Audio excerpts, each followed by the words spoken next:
everybody, to another week of F Buddies with Mike and Andy. Mike Wendt and Andy Ferg. Of course, the F is for food. We are the food show you deserve. Thank you to our sponsors this week, the Girolamo Group of Cross Country Mortgage, Ben Franklin Print Company in Middleton, Twisted Fate Brewing in Danvers, Anthony's Roast Beef and Pizza in Tewksbury, the world-famous Cabaret Lounge, Route 1 in Peabody, Nick's Place Online.com. You can find all their locations and order their catering, nicksplaceonline.com. Jamie's Roast Beef in Peabody, School Street Foods, Pastelito in Linfield, and Bada Bing Pizza, Bada Boom Sports Bar. Thank you to all of our lovely sponsors. Andy, how are you? I'm doing pretty good right this second. I got a compliment this afternoon. We'll get to at some point. So that's got me on cloud 9. But I feel like we should address the elephant in the room. Okay. That's you. Oh, I'm the elephant. And not because you're fat, not a fat joke.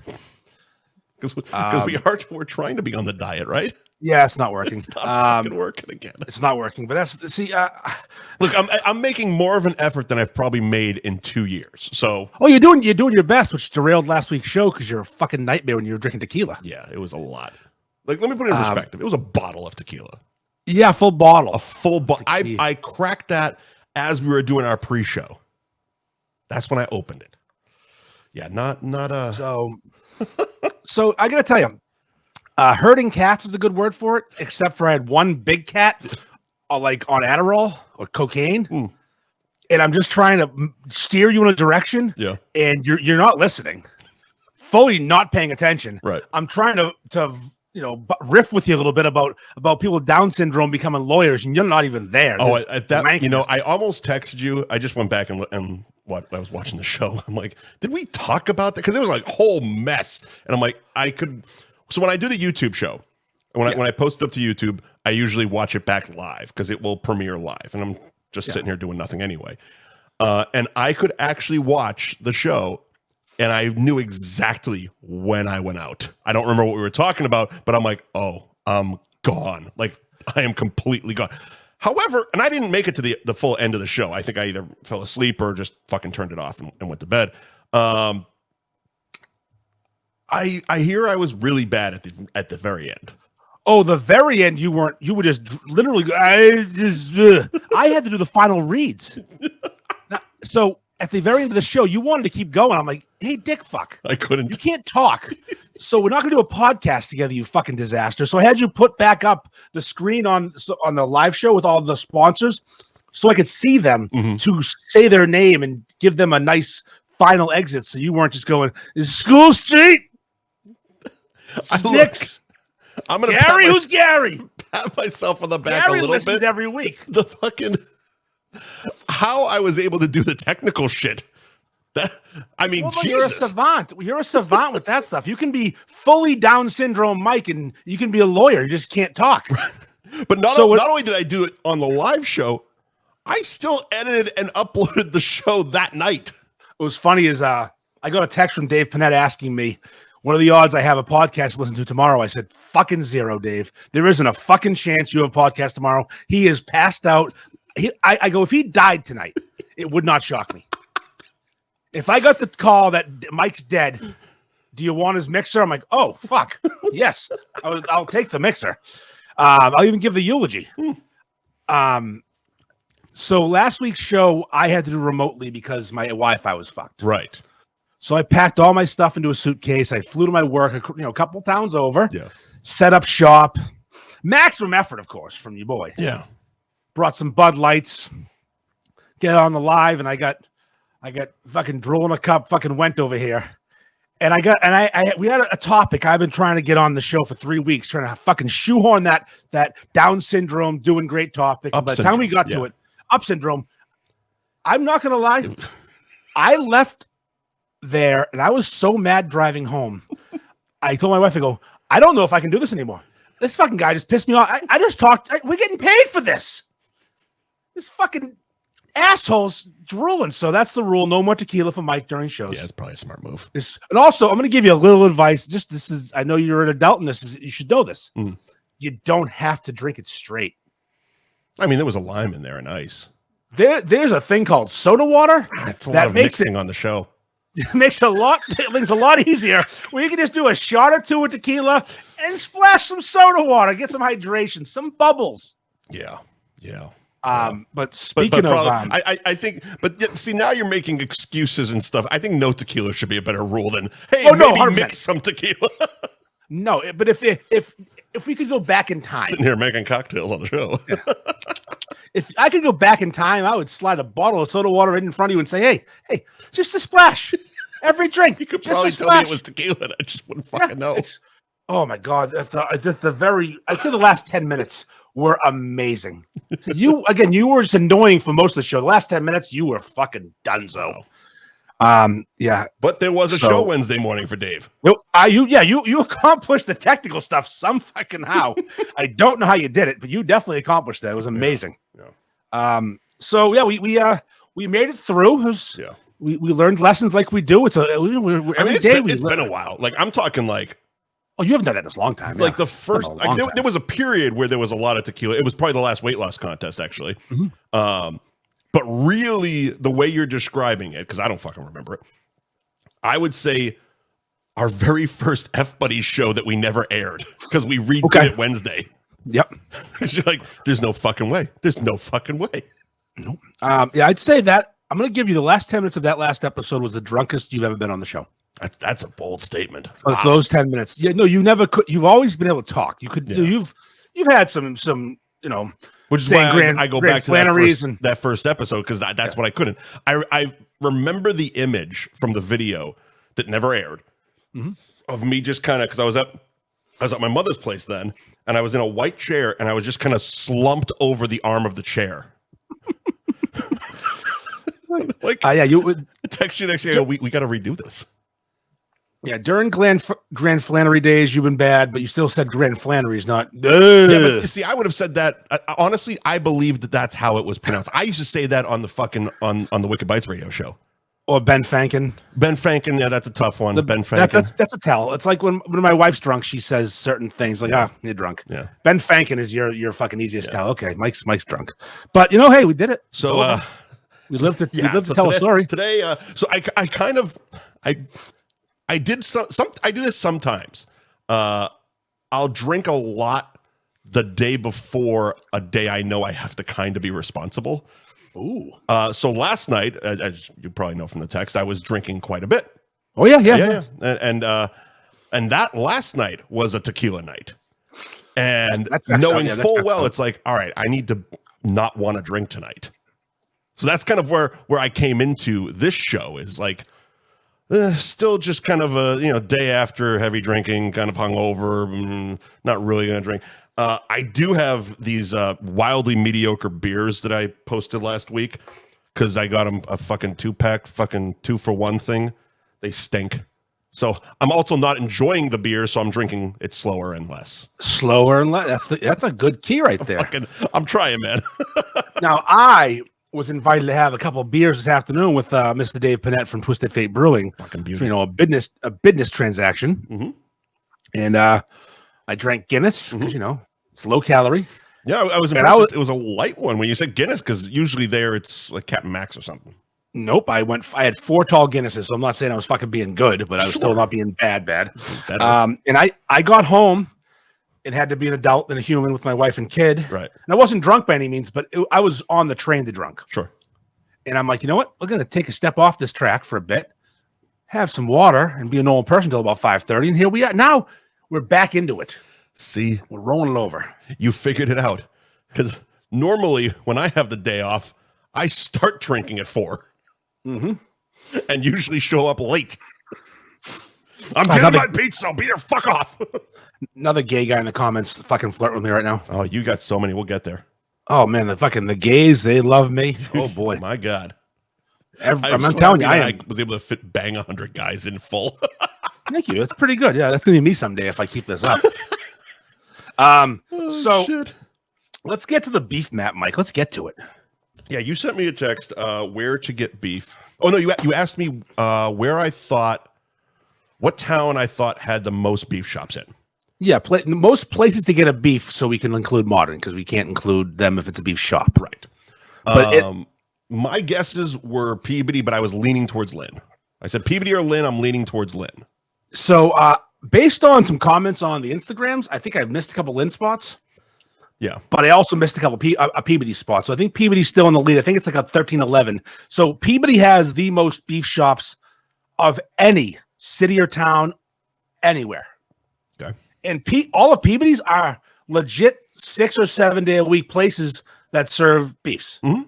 Like I know Danvers has Modern Butcher, and that's questionable. And Beverly has Greg's, which is a restaurant that has beefs. Mm-hmm. So places like that are tough. Like in Salem has Village Tavern. I didn't include them because I didn't even think they only do as a special once in a while. It's a prime rib, so it's not traditional. But like Peabody, 13 places. Byfield only has the rusty can. True. Like you can't swing a fucking dead cat in Peabody without getting a fucking beef shop. It's bizarre. Yeah. They're next to each other, across the street from each other. They're fucking everywhere. And there used to be more. Yeah. So I'm doing this exercise because we need it for the app. We need an accurate map. But also, I was curious because this, I had content. Make a 6-minute video that no one cares about, and no one watches because the questions were fucking banana land. Was it 6 minutes? Yeah. Jesus Christ, man, settle down. I did it in pieces. What do you think you're doing this show? Yeah, well, I did exactly. I did it in clips. Mm-hmm. Each town got its own little clip, and some were 10 seconds, some were 30, some were a minute, and I just did it my own thing. I spliced them all together and fucking posted. See you later. Oh, see that's where you're wrong. You should have milked that shit and done fucking 10 separate posts. Yeah, that's not my game. That's content, baby. I'm a full load squirter. I don't fucking give half loads. I'm talking. We'll get the banging 100 guys. Yeah, I am dropping all the loads. It was, poor girl. So yeah, it's just funny. All the people in the comments. Yeah. Like the first 7 people who commented just wrote North Andover.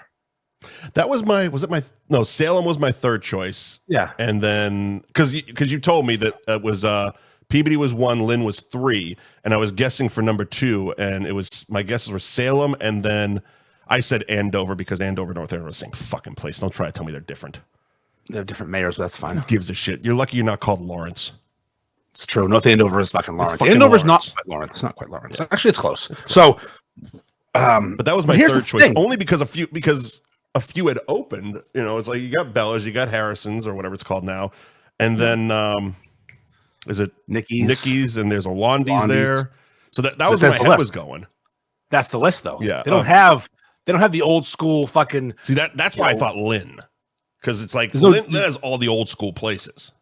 Lynn does, but a couple closed, like John's is gone, so that limits it. I was gonna ask, did something else go in there? Yeah, it's that chicken fucking restaurant, but not a beef place.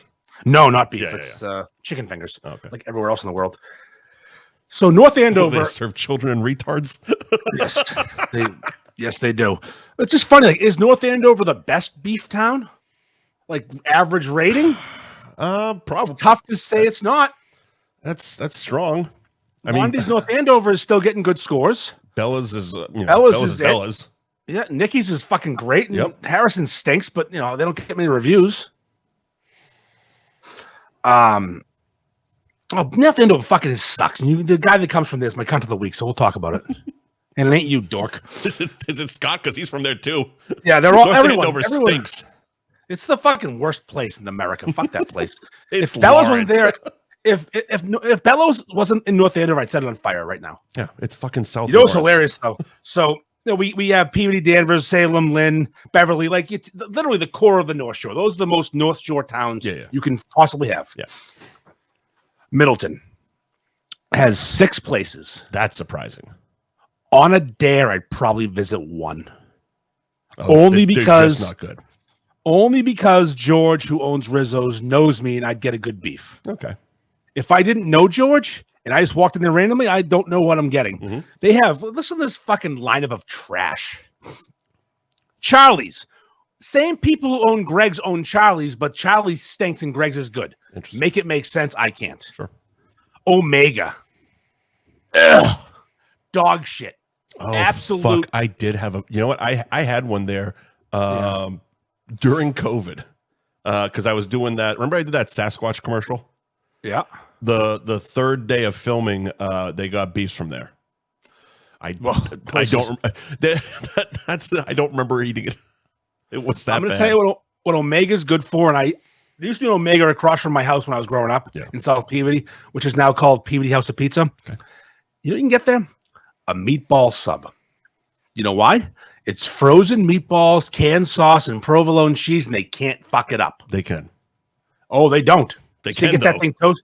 You get that thing you get that bad Larry toasted. Oh boy, you're living the dream. Did I ever tell you about the first sub I got at Publix when I first moved down here? I can't imagine it was good. I think you did tell me about it though. So I go in and I order a meatball sub, and literally on the menu, meatball sub, and right below it says meatballs, sauce, provolone. Perfect. So I go meatball sub. One behind the counter. Shit you not. Do you want lettuce, tomato, and mayo on that? And I look up and I go, no, I said meatball sub. Do you want lettuce, tomato, and mayo on that? I go, cancel my order. I don't want left. I'm like, this is insane. What kind of fucking asshole are you? You can't get subs outside of like this area. Even fucking Maine can't do subs. It's not hard to do it okay because it's basic. They do a good. They're fried, what they call fried chicken, which is basically chicken nuggets doused in fucking whatever sauce you want. That's decent. That's good. It's decent, but it's not like something I would go out of my way to fucking get. There's a Instagram page called Shitty Maine Italian Subs. Okay. And all the guy does is drive around order Italian subs with everything. And the things that come on them. See Danny Gillis because he had a bad one this week. Yeah, fucking Danny. Did you see the side-by-side picture? Yeah, well, one's from that place in Lynn, Durham, which makes an absurdly big one. One was fantastic. One was a loaf of bread with one slice of fucking meat in it. I think it was Lena's. I want to say it was Lena's. It looked shit.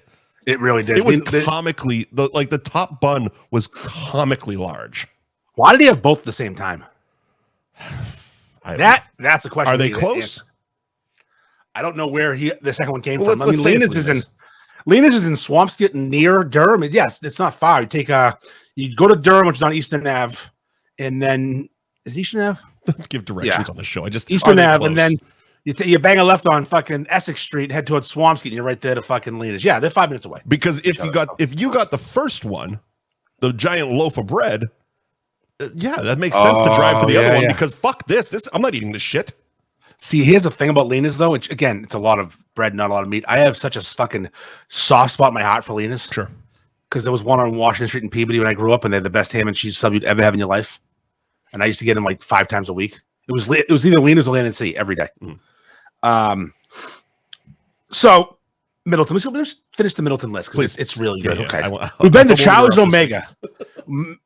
Chow's and Omega. Okay. Summits. I was there a month ago. It's like eating fucking canned beef. It was disgusting. It was awful. It fell apart. One bite right in the trash. See you later. Did you review it? Did you post it? Oh, yeah. Okay. All right. Like I said, Rizzo's George is very qualified to make a good beef. I've had bad ones there. I've had good ones there. It depends on your luck. But, yeah, you can get that's the best place in Middleton to get a beef. Are they associated with the other Rizzos or different Rizzos? Same guy opened all of them. He only owns this one now. Gotcha. Okay. It's George Rizzopoulos. He's the original Rizzo's everywhere. Rizzopoulos. Fuck yeah, that's a hell of a name. Yeah. He used to own Ocean Delight in Peabody as well. His dad did. Remember Ocean Delight? No. But I love the name. Ocean Delight was a seafood restaurant on Lynn Street by the Lynn line. Massage parlor. It does. Bob Kraft would love that place. That was the original Rizzo's when he bought out his dad. Actually, bought out a different guy who bought out his dad, but whatever. Yeah. And now he opened a bottom. So Rizzo's is fine. Yeah. JC's Grill, located in the fucking Essex Sports Center, which is the fucking basketball court and ice rink. Okay. Awful. Trash. You might get a 6. And then the worst of the worst, as if it can get worse. There's a place up by Schulte's, up by Ben Franklin. If you keep going past there on 114 toward North Andover, called Sam's Beef and Bagel. Sam's Place Beef and Bagel.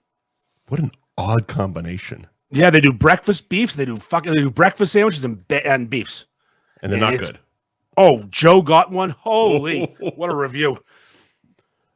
Shit. What's funny about the list, the thing I did, though, is what these idiots don't get. I didn't say what city has the best beefs. Yeah, but they got to be right. And I put it in big letters, the most places you can get a beef. Yes, I know Tewksbury fucks Great town for beef. They have Tessie's and Anthony's. Okay. Phenomenal. I know Reading's pretty good. I know fucking Methuen has a few places. North Andover's probably the best. Pepperell fucks everybody up. Pepperell, per capita, they got one shop. They got one. And it's phenomenal. They average a 9.8. Yeah, we know. But this wasn't about the best city. It's about The most.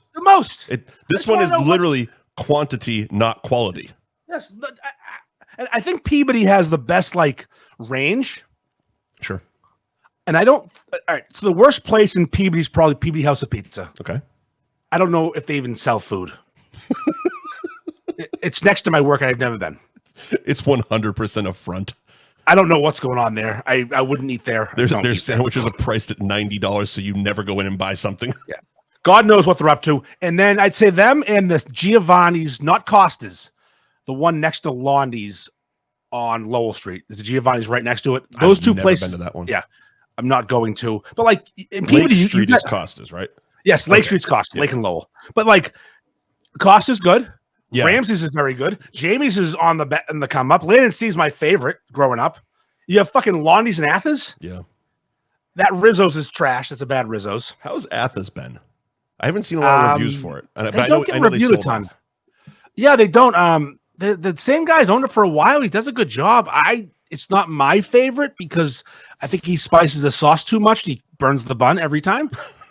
So you get a little too much spice, and the bun's like kind of like get that off-putting flavor. Yeah. And he may not use like butter to griddle it because it doesn't taste perfect. It tastes weird. It's got a flavor. Because I remember it's a black pepper thing. Because Athens, when Atha owned it, was one of the places we did on the TV show, and they were fucking fantastic. I was talking about you just the other night about this with when I was up with George. Okay. Because Atha now owns a Greek restaurant, a nice Greek sit-down restaurant in Marblehead with his family, and I had dinner with my boy Jacques from Pizza and Woburn. He invited me out to dinner on Wednesday. I couldn't go Wednesday, so he invited me out like 7 different. He gave me like 20 different options to which day we could go. You know, pick your day, and I picked Sunday. I mean, a fucking beef shop owner having a day off, that's a rarity. Well, the reason he wanted to go out, which is it made me laugh. I love George. He's the nicest guy in the world. Yeah.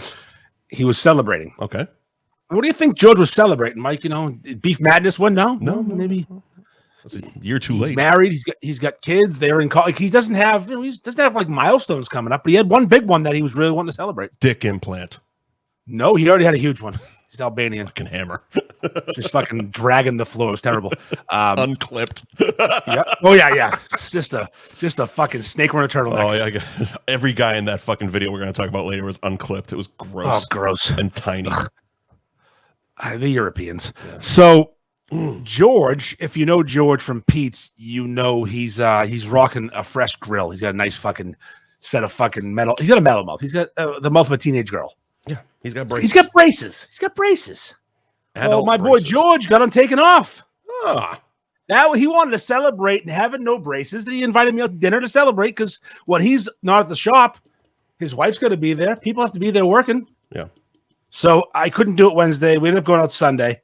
God, his chomp is all straightened out. Yeah, he looked good. He actually called me out after 2 hours of dinner that I didn't mention it. I'm not here to talk about your teeth, man. I'm here for the dinner. But you know, he's European. Yeah. So they operate differently. Okay. They don't have your typical sports bar, wings, burger, hour, pound some beers and go home dinner. No, this is we're here for a bit. Okay. He ordered me cognac to start. Okay. Not even top shelf, above the top shelf, like the secret stash. My God. I mean, background story: Atha and George are best friends. Okay. So that he goes there whenever he wants to have a nice dinner because he loves the food and he supports his best friend. Greek food fucks. Greek food's awesome. Fucking good. So then, we're sitting there having some cocktails. He asked me what color wine I want. I'm like, what are we doing here? Can I just have an old fashioned? Move my life? Nope. We gotta fucking bust out bottles of wine. Mm-hmm. Then he orders half the appetizers. He gets calamari, octopus, that fucking flaming cheese they have in Greece. Yep. And then the baked feta. Yep. All this comes out. Mind you, I'm on a fucking diet. Oh yeah, you're fucked. Why? Oh yeah. This is just the appetite. We're ordering entrees. Yeah. There's more food to come. And I'm like, what the George? I'm dying here. So I'm just pounding wine. Sure. He's whining me, dining me, potential 69 in me. We'll see what happens. He's looking to fuck. Listen, he wanted to hang. But again, for a typical American white dude with like ingrained homophobia from growing up, being called the F word whenever you fucking wear the wrong color. Yeah. It's just like this guy is he's got his legs crossed. He's fucking eating calamari, eating octopus, chatting, drinking wine. No issues. But me, I'm like, this is fucking awkward, man. So we have dinner for 4 fucking hours. 4 hours I sat there. What'd you have for entrees? We had lamb chops, which I'm not supposed to say I ate because I don't eat lamb according to my wife. All right. And it's a baby. She doesn't do. I told her I wouldn't, but I'm not gonna be rude. Dude, fucking the Greek place down here, fucking lamb shank is so fucking good. If I was the one doing the ordering, I would have gotten the lamb shank, but the lamb chops he wanted. And then he didn't have any, which was baffling to me. And then we had a run. He didn't eat any. I had plenty. Oh my God. That was the thing. We wasted so much food. Isn't that the worst as a fucking fat guy? Like we have it again ingrained in us to not waste fucking food because we're just addicts. It's like when you order a fucking pizza and don't finish the whole fucking thing, you're kind of annoyed with yourself. Yeah, you're an asshole. Yeah. We also got a branzino, which is a big fish. Yeah. So a couple of things that struck me about Joe Jock. Mm-hmm. His eating habits, which I found fun. Go ahead. The flaming cheese, I can't think of the name of right now. Saganaki. Okay. Saganaki. Yep. Once the flame went out, it's just melty cheese in a cast iron skillet. It's more the presentation than the actual food that makes the difference. Yeah. It was delicious as fuck. Yeah. So he squeezes lemon on top. Cheese. Yeah. He goes, do you want me to squeeze lemon on? I go, yeah, fucking squeeze lemon. Go for it. I'm here for you, man. I don't know what's going on. So he squeezes the lemon on there, and then he puts the lemon rind, that's the squeezed lemon rind, on his plate. Okay. I look over and he's cutting little pieces of lemon and eating them with the rind, with the cheese. He's taking a little piece of lemon rind and then stabbing with his fork and then going for the cheese with the fork. Did you try it? No. Not even fucking. Plus, he's playing the lemon. I would try one. He didn't offer. Maybe no. Like, you take there was only one fucking lemon on the table. It was one lemon. He took it. I mean, fucking maybe he knows something. Maybe he's onto something. Maybe it's the best fucking thing ever. I don't know. It's just like, whoa, this guy's eating the fucking rind of the lemon. What a legend. I'm going to grab a lemon and some fucking cheese and fuck it all up today. When the Bronzino came out, he didn't give me a chance to even consider grabbing the head of it. He grabbed the head of it like it was going on, like it was fucking like owed money. Like it's fucking, and he's just doing things to this head. I'm like, wow, this guy's so fucking more cultured than I am. He's just eating the fucking head. Just sucking the fucking head, the skin, the bone. It was amazing. Mm-hmm. So again, I'm awkward in having dinner with another man, just the two of us. At a bar is fully acceptable, but at a table, no homo. No, I'm passing on the table. Yeah. So he offers, like, "Oh, I want to go to a table and do the entrees." I said, "No, we could just eat at the bar, like a couple normal guys that don't cross their legs. Let's just not do that." Am I alone? I also feel slightly inconsiderate with the amount and the speed I drink that I'm bothering the waitress all the fucking time. It's true. Another drink. But when you're sitting at the bar, that's literally their job. Which helped out a lot immensely was the bartender was Angelo.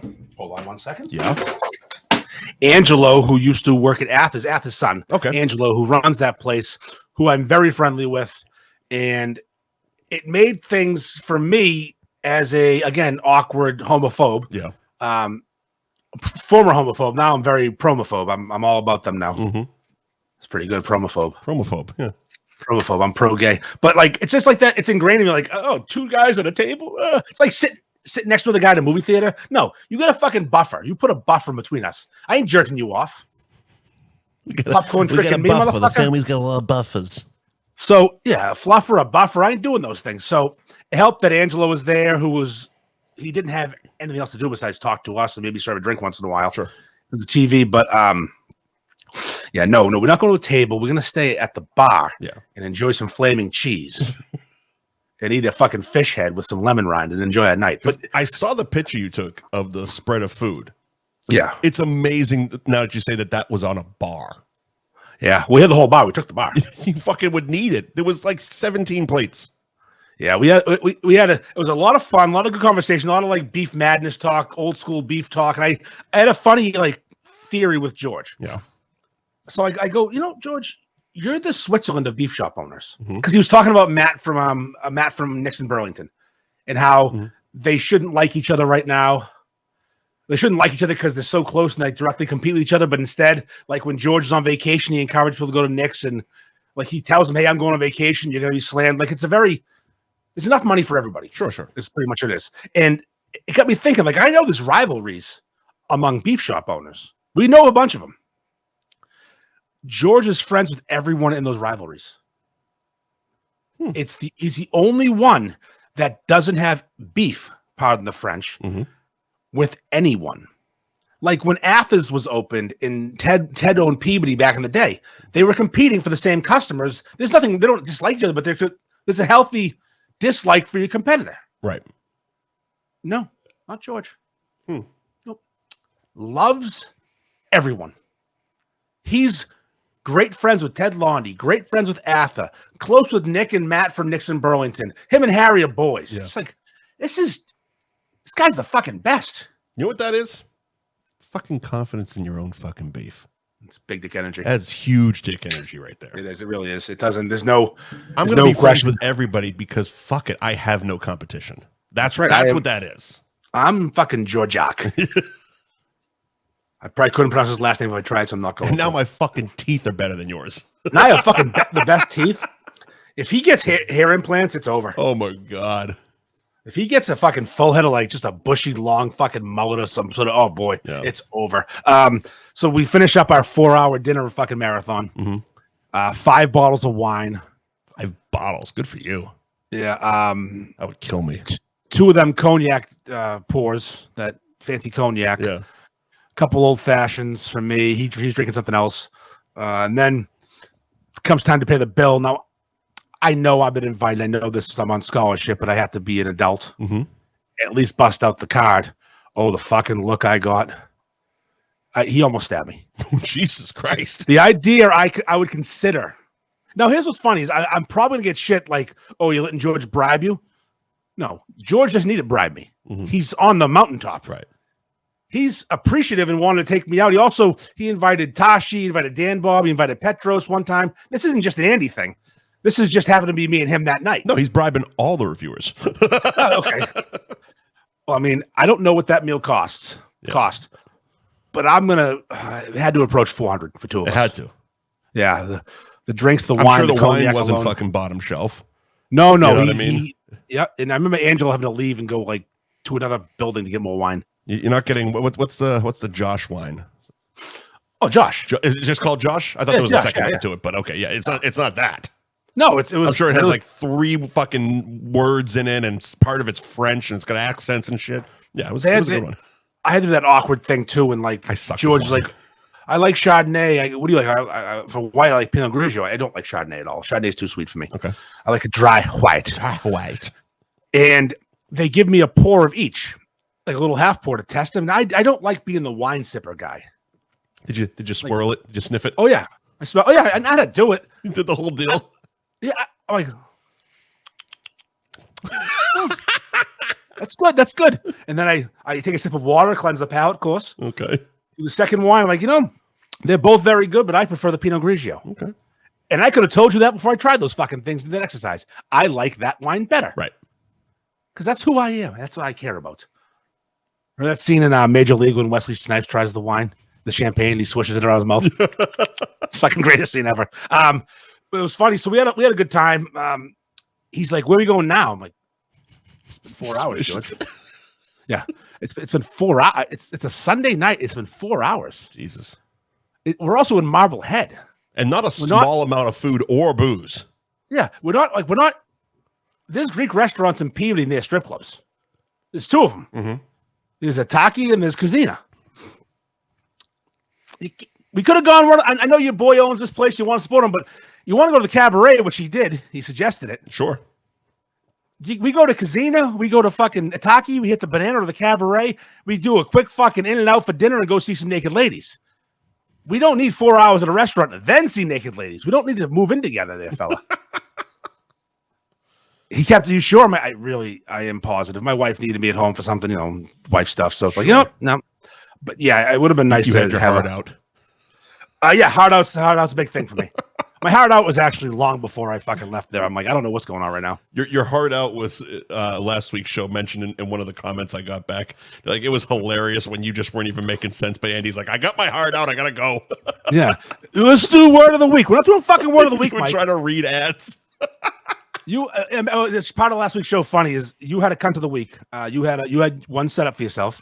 Oh, the Pornhub thing, right? Yes, and we started. It came up organically toward the end of the show, like maybe three quarters in, we weren't there yet on the rundown, but it came up organically. You're drunk. You're already doing it. No, it can wait. No, it can't wait, idiot. Stop talking. Contribute. You got something to say about this? I can't jerk off anymore without like a VPN. I'm on some backwoods website, drunk. Okay, Mike. But the fact that I didn't say any words that needed to be beeped out. Well, you beeped your own words. But that's what I'm saying. Again, yeah. I was on the button. Well, yeah, no, you said plenty of words and you beeped out, but you took care of it. You did a good job of not doing it. That always amazes me. Like the next day, I'm like, Jesus. Because drunk Mike without a microphone in front of him says some shit. Well, it's like if you were a blind guy who could surf. Sure. We don't get it. We don't understand how it works. Right, but you figured it out. You didn't die. It's just at this point, this shit's a reflex. Yeah. It was. But anyways, yeah, me and George I used to run a major Boston radio station in my sleep, literally. Oh, speaking of your boy Fitzy got a new job, huh? Saw that. Good job, Nick Stevens. Afternoon fucking drive. Afternoons on EEI. Going against Felger and Maz, which is the certain death usually. But hey, collect that check. Fuck yeah, sign man. that contract. Hope he does well. I mean, I'm a fan. I like him. I'm a big Nick guy. He does a good job. But I mean, he's going up against the this is not hyperbole, the number one sports talk radio show in the country. In the country, yeah. In the fucking country. And they don't simulcast on the radio. They simulcast on TV, NBC Sports. You can get it anywhere. But like, you can't listen to them in New York City without the app. Right. But you can listen to Francesa anywhere you want and other people. Right. These idiots are just on this little fucking FM station. So yeah, I'm proud of you, bud, but good fucking luck. Do something different. Do something do something different. That will make you stand out. You know what he could do? He could be an actual fan, which he is. Because Felger and Maz are contrarians and they hate everything Boston now. So if you were an actual fan, you got a shot at getting some listeners. Yeah. Because people are sick of hearing Felger. I'm not. I enjoy Felger, but people are sick of hearing Felger bitch and moan and make fun of the Boston fans every day. Right. Yeah, go for it. All right. Yeah. So beef map. We were on Middleton and somehow we got diverted. Anything else on that? There's not a ton left on. I mean, I was kind of shocked about Haverhill being above most places. That was kind of like, oh, good for Haverhill. It's also huge. Yeah. Area wise, it's a fucking monster like of a town. Like it's top 3, I think, largest in area in Eastern Mass, like inside of Mass Pike, sure, type deal. Because then out in Western Mass, those are all countries. Yeah. But like Haverhill and Ipswich are fucking monsters. They're huge. Like Haverhill touches like Methuen, Lawrence, and fucking North Andover and like North Reading. It's bizarre. Mm-hmm. It's okay. Did we mention Sylvan Street? No, he was with us at Double Bull earlier. Oh, so he's drunk. Yeah, this is Mike Sullivan's Saturday. He doesn't work on Wednesdays. Oh, I wish I had Wednesdays off. Well, yeah, that'd be nice. But there's not much left on it. Just I guess that's it. Gloucester has nothing but shit shops. Yeah. Beverly's pretty good. But this is all you gaining fucking stuff basically to feed your app when it finally comes out. So the app is I have to go through every fucking city of town. Dan Bob did it a while ago, but he hasn't updated it. And Jerry did a map once too. Did he? I believe so. Yeah. Was it the Glory Hole map? Yes, exactly. Best place to get your dick sucked by a man or a woman, but mostly a man. Always a man. It was nice because you could filter to beards, which feels wonderful. Well, here's the thing. Of course. Do you think any woman has ever gotten on her knees in front of a glory hole? a woman has ever gotten in front of her. No, absolutely not. I think it's always a guy, right? It's always a guy sucking dick. So if you go to a glory hole, you're going to get blown by a man, but you have this plausible deniability so you can still think you're straight. We didn't have a glory hole, but when I was doing security at Sears and Saugus, we had a massive gay guys fucking in the bathroom problem. Massive. It's only a problem if you want fucking. I mean, the fucking cops found fucking message boards, because message boards were a thing back then. Oh, yeah. Where they were describing myself and the other guy. Oh, keep an eye out for this one and keep an eye out for that one. One of them bought a radio and tried to tune into our frequency and actually got it once. And he was trying to listen discreetly, and we figured it out. And all of a sudden, go, keep an eye out for the in the red plaid shirt. And oh boy, did he turn that down. You didn't like that very much, huh? No. Then he comes back and he has an earpiece. Went to fucking Radio Shack that moment. Yeah, we're hoping for the app to be soon, though. I think the app's coming soon. Well, hilariously, and I was texting you this weekend about it. You don't have the website just funneling out to the fucking merch store. Still don't. I was selling you fucking shirts in the bathroom line at the Bruins game down here, and I'm like, NorthshoreBeefs.com. Fucking check it out. I mean, they'll figure it out, I'm sure. You got a link somewhere on the site. No? Oh. No link. No There's forwarding. Just a couple of fucking Instagram pictures. That's what we've done so far. You're a fucking child. Yes, I am. I you know what I am? I'm one of those guys who's really gung-ho about something for 5 minutes and then I move on. That's why you need people. I ain't finished a project in this house in 10 years. The floors right now are concrete because I didn't do new floors. I ain't done them. Fuck it. I'll wear shoes. It flooded 6 years ago. I pulled the old floors out. Mm-hmm. And that's where we're at still. We haven't moved on from that moment. Do you have floors or carpet down there? I had both. We had hardwood floors and carpet in the room I'm in, and it all flooded. Mom's house in Linfield fucking flooded years ago, and they had carpet. That was a cunt to get out. Anyways. This wasn't bad at all. Yeah, fucking pulling up wet carpet and trying to also get the fucking water up. Ugh. Yeah, it's gross. Bad day at the office. So, moving on, more beef-related stuff. Yeah. Excited to announce this. Zoe's Place in Nashua, New Hampshire. Same people who own Nicky's in North Andover. Yeah. A professional wrestler owns both of them. Mm-hmm. Jura Joel. I wouldn't fuck with him. He's a jacked up man. He's a little guy, but he's Jura Joel. Is that 2 words or 1? 2 words. Jura. Jorah. Joel. Johl. Okay. It's Middle Eastern. Don't ask me. I don't follow AEW or whatever wrestling he does. But he's a wrestler. I'm gonna keep my comments to myself on it. He's a short fella, but he's jacked out of his mind. Oh yeah. He'd rip your fucking brains out. Like he looks like one of those guys you'd see in like the Mummy movies as like the fucking guard for some treasure. Hey, he's collecting a paycheck to do pro wrestling. God bless him. With the 2 fucking knives, and he's done the fucking arms that go in every direction. And Indiana Jones has fucking high fever, so he shoots him. Yeah, exactly. So he reached out to me, and he wants to do. And now I do it. Yes. Well, we're both welcome to the show, everybody. On the spectrum with Mike and Andy. Fuck, how did we not think of that name? The food show you deserve. What? So that's good. All right. So he reaches out to me and he wants to do a beef eating contest. And I've wanted to do a beef eating contest for years, but logistically and safety wise, I don't think it's a good idea. Safety wise, no, it's definitely not. So, but again, he wants to do it, which means I'm not doing it, which means the liability is transferred from your boy to him. Yeah, you definitely need somebody else to get the insurance. Yes, it's in his restaurant, his insurance. I will gladly promote and host and maybe take a taste if there's some money involved. Sure. But he's like, what do you want to do? I'm like, this is what I want to do. This is the one that tastes like fucking Robitussin. Nice. Lucky you.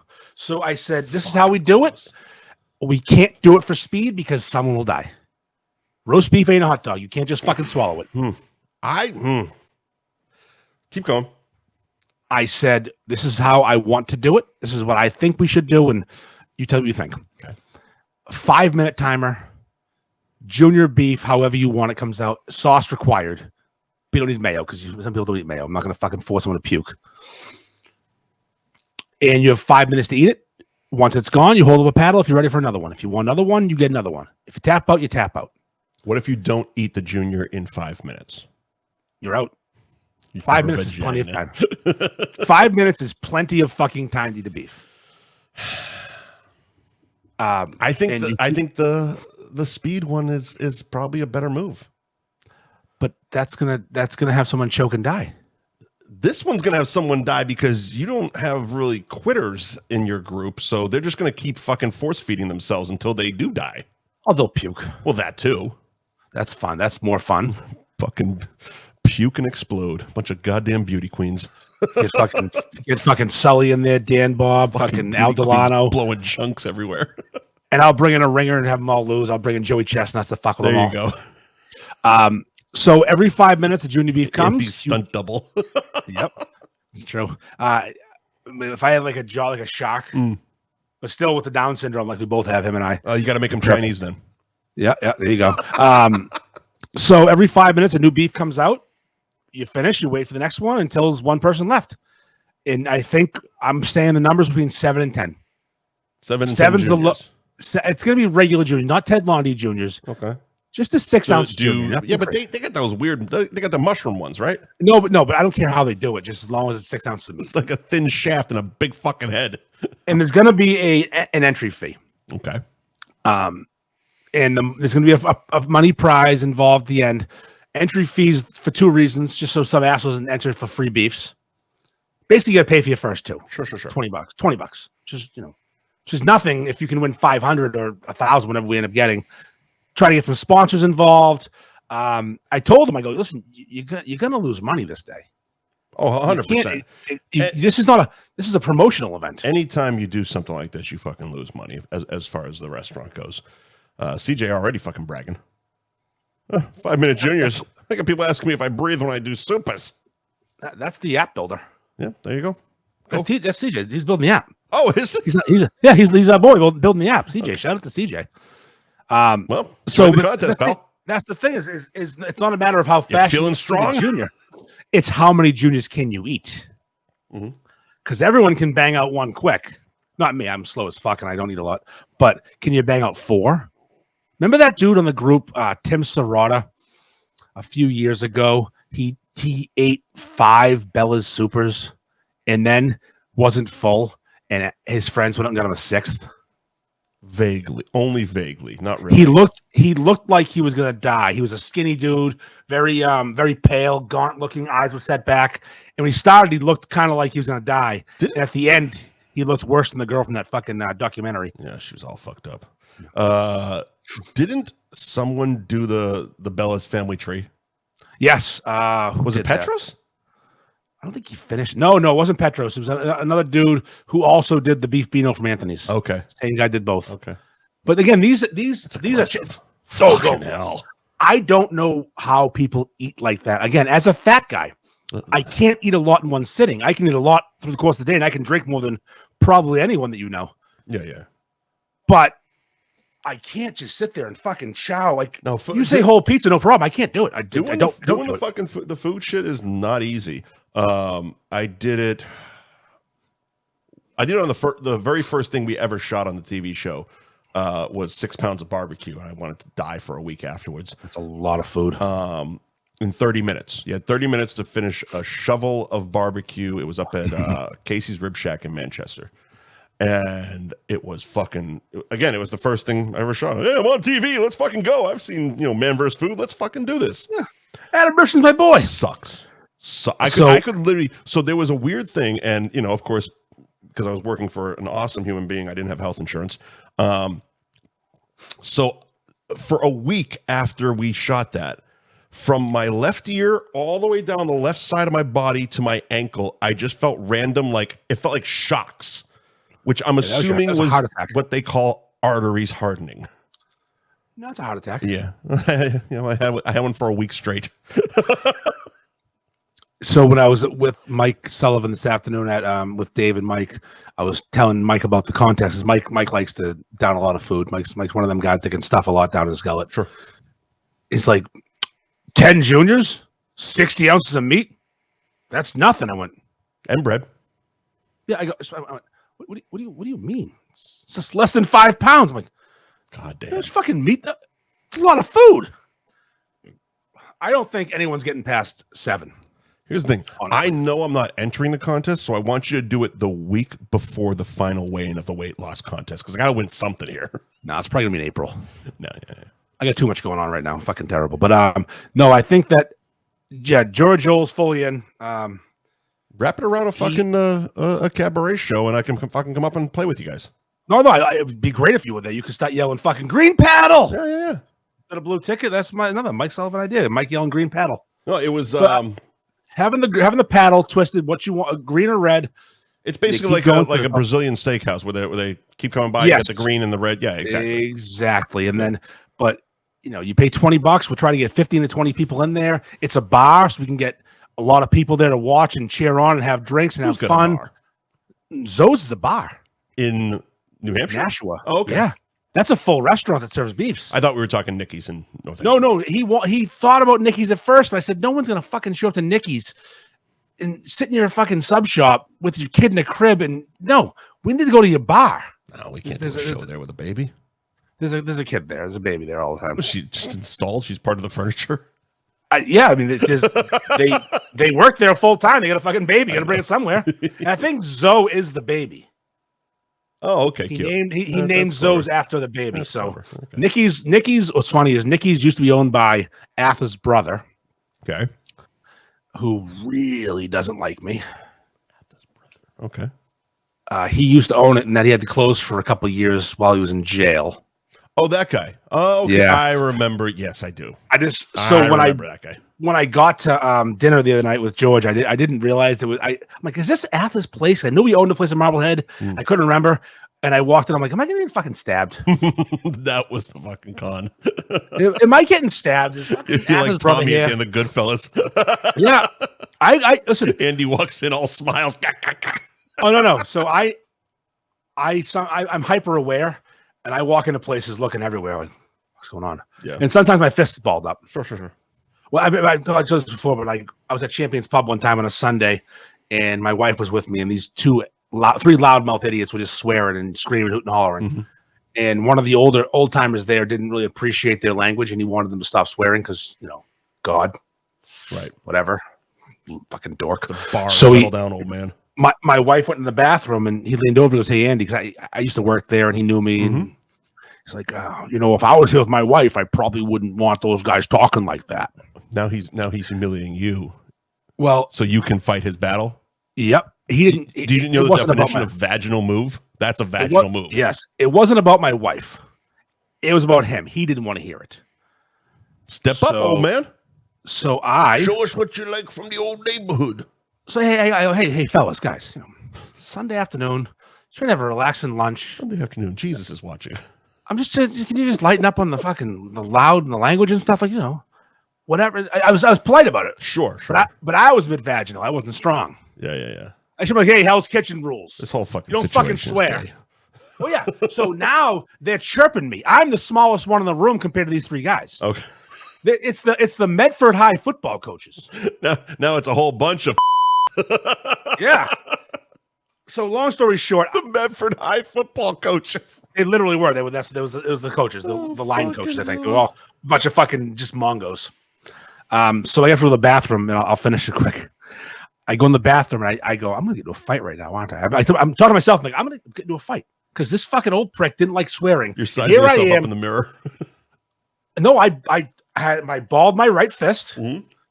Left hand in the handle. I do remember this story. Go on. And I'm coming out swinging. I'm gonna hit someone. What's the worst that can happen? I'm throwing one punch. I'm gonna get the fucking shit beat out by three guys. Open the door. Mrs. Ferg. Back to the door. They're there. They got up to jump me. Three of them. And Mrs. Ferg is screaming at them, calling them pussies. You gonna jump my fucking husband, you pussies? The only man in that fucking bar is your wife.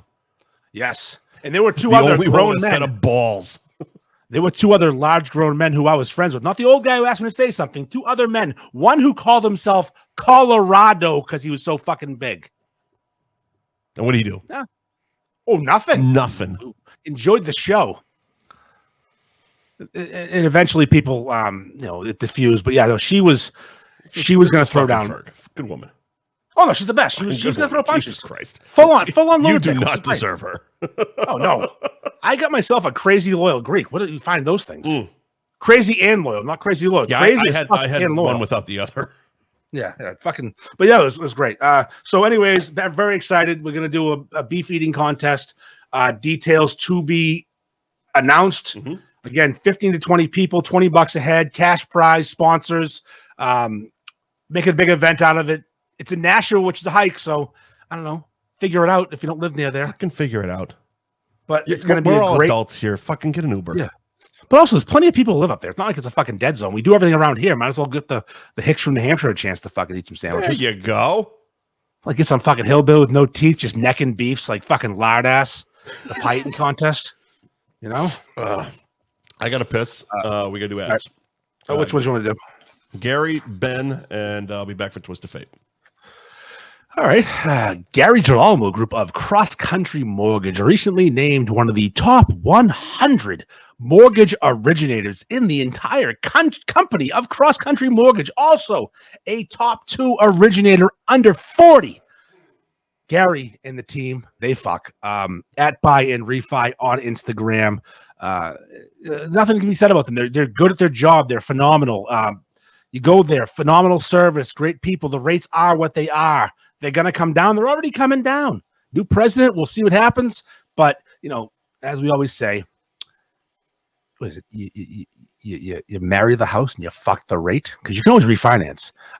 Go see Gary. If you have a high rate mortgage right now, like you did one like 2 years ago when they were in the 8s, refinance. If you're looking to buy a house, hit up Gary. Buy and refi with Gary. Want to do an addition to your house? Do you want to get a HELOC or a fucking, what do you call those things? An equity loan? Yeah, go see Gary. Get some fucking money. Put a new roof on. Put an addition on. Invest in your property. Spend poorly. At Buy and Refi on Instagram. Gary Girolamo Group of Cross Country Mortgage. Ben Franklin Print Company. What can I say about Joe? I'm gonna tell you a story about Joe right now. I recently ordered some shirts from Joe. I got the Supreme logo, but it says Super Beef. Ordered them. They came in on Friday. I got a call from Joe saying, hey, your shirts are in, but I don't like them. I don't think they're of good quality. I'm like, let me see. I look at them, and they look not the best, but they didn't look bad. He's like, I'll give you this option. You can either return the shirts, and I'll make new ones, or you can keep the shirts. I'm not going to charge you, and you can sell them at a 100% profit. And I go, let me inspect them and see what the deal is here. I hadn't had a chance to inspect them. On Sunday, he calls me up. He's like, hey, bring the shirts back. They're fucking terrible. Something got fucked up in the process. I need to make the order over again. But that right there is Joe in a nutshell. If he's wrong. Yeah, there's a lot to that because, first of all, he did the right thing as a business owner, giving you the option, keep the shirts on the house, or I will make you a fresh batch. But then the circle back is Joe thinking, well, my reputation is behind these shirts, and everyone who buys one of Andy's shirts knows that I fucking make these fucking shirts. Yep. And if after 2 wears, it's all cracked up and shit. The crack is the issue. It was cracks. Yep. Fuck that. No. The text said crack is whack. He took a picture of his shirt. Big crack. Yep. And he wore it all weekend to see what happened because he wants to know. And, you know. And Joe's shirts don't crack. No, they don't. But they're like there was fine black women. They do not crack. But they do crack. Oof. But no, he had someone who was inexperienced on a certain machine, blah, blah, blah. I don't know the ins and outs, but all I know is the shirts didn't come out right. Joe, before I could complain, made it right. Last year, I ordered some Red Sox font-looking shirts, and Joe did fuck them up. One customer complained. Whole new batch, and he shipped them all to the customers himself. Mm-hmm. This time, again, I've ordered thousands of shirts. Yeah. 60 total have been not perfect, and he's made it right both times. The point of this story is Joe's the fucking man. His quality's awesome, and if his quality's not awesome, he makes it right immediately. And that's why he's a great guy to work with, and which I love working with him. BenFranklinPrintCo.com. Excuse me. And BenFranklin_PrintCo on Instagram. Thank you to Twisted Fate Brewing in Danvers. Of course, they are on Route 114 in Danvers. That's 120 Andover Street for your GPS. If you're going down 114, just look for the beer signs next to the Guitar Center. That is where Twisted Fate can be found. Fantastic fucking beers. We've talked about Twisted Fate forever. You all know Dave. He's the best. They're the best. The fucking beer is the best. It's fantastic. And that's not just because he sponsors this podcast. He does beers like, so I've never been a sour guy. Let's go there. Let's start there, because of all the beers, that's the least. Like, that's the one I would never see on a menu and be like, yeah, I'm going to try that. He's made a few, and I've loved every single one of them. Like, I haven't not liked a beer from Twisted Fate, but like the fact that I convinced myself after having Twisted Fate's sours that I liked sours enough to go and buy a sour when I was at fucking Universal, and it ruined my day. That's how good his goddamn fucking beers are. The new Twisted Fate sour that I had tonight is 11 out of 10. It's a brand new one he just brewed today. What kind of sour? I don't fucking ask those questions. Had pineapple in it. Okay, all right. He had a pineapple. It was last summer. I was there. Real fucking tasty. And of course he did it was like an apple pie one. Was it apple pie? Oh yeah. Apple pie. Oh, fucks. Fucks so Chapman. hard. Mm-hmm. But yeah, twistedfatebrewing.com is the website. If you click on Find Our Beer, you can find out what bars are pouring Twisted Fate and what liquor stores are selling Twisted Fate. Head over to the gram at Twisted Fate Brewing. You can see their taproom hours every single week. This week, Thursday 3 to 9, Friday 3 to 8. They got a comedy show with fundraiser, and tickets are in the bio from 8 to 10 on Friday night. So Friday, regular tap room, 3 to 8. Get some tickets to the comedy show, and it goes on 8 to 10. Again, the rest of the tap room hours can be found at Twisted Fate Brewing on Instagram.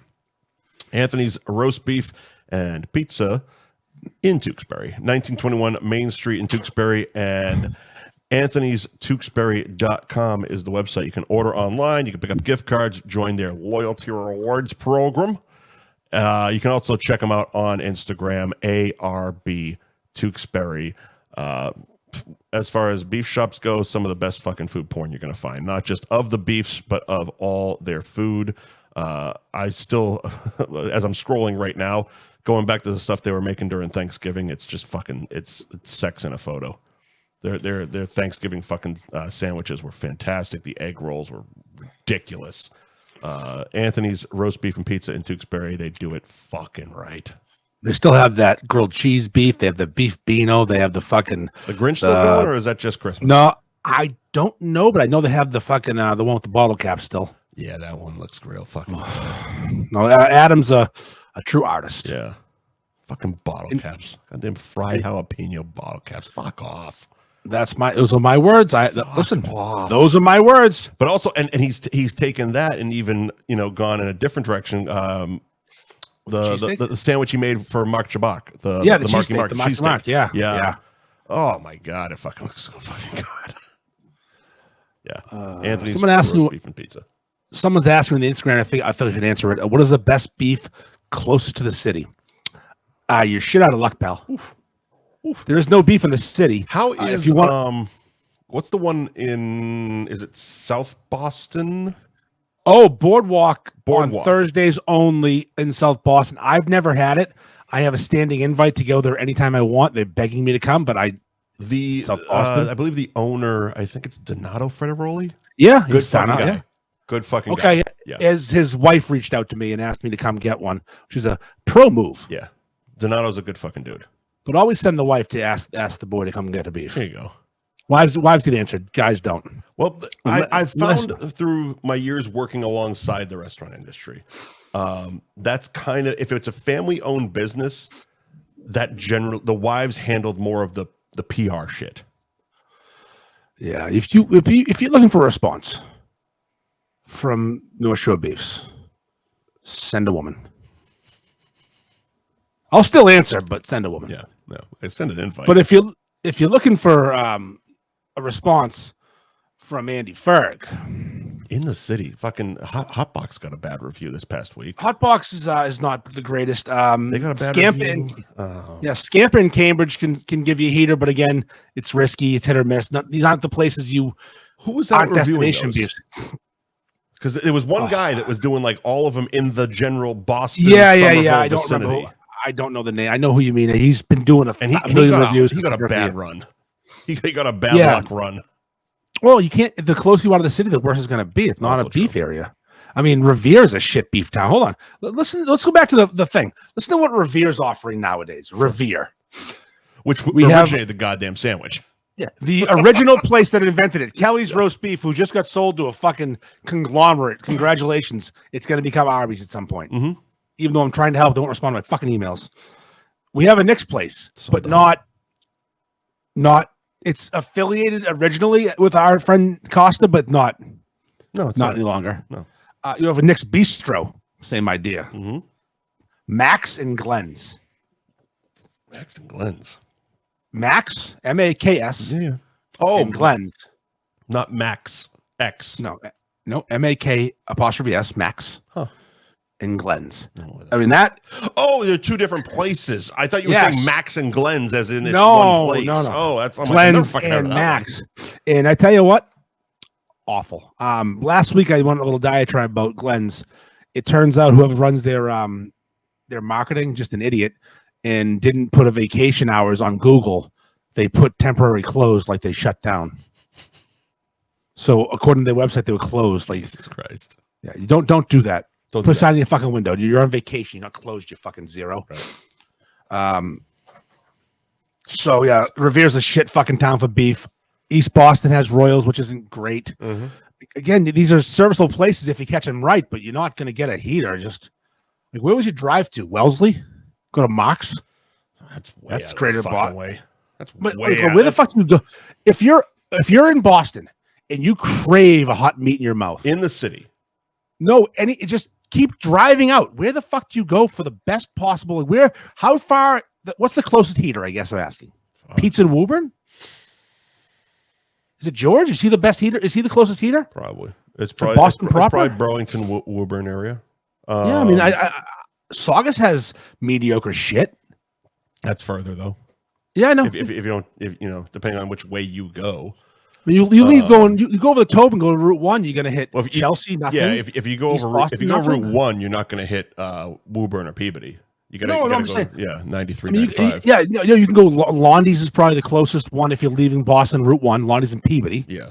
It's right there. I mean, it's not close, 20 minutes. Louise is Linfield before them. Yeah, Louise, if you want to fucking try to get to that place by driving all the way down. Or like you have to go like all the way to fucking Peabody and loop around. No. You can't get there from the southbound side. Northbound side. Okay. As a former Linfield guy, pro tip, park at the fucking church and walk over. Yeah, okay. Good point. Park at the church. You do. This is so easy. Or the bank. What you do instead is you drive about another quarter mile and hit School Street Food and get a fucking empanada, you idiot. There you go. That's right. Kusti Harvey.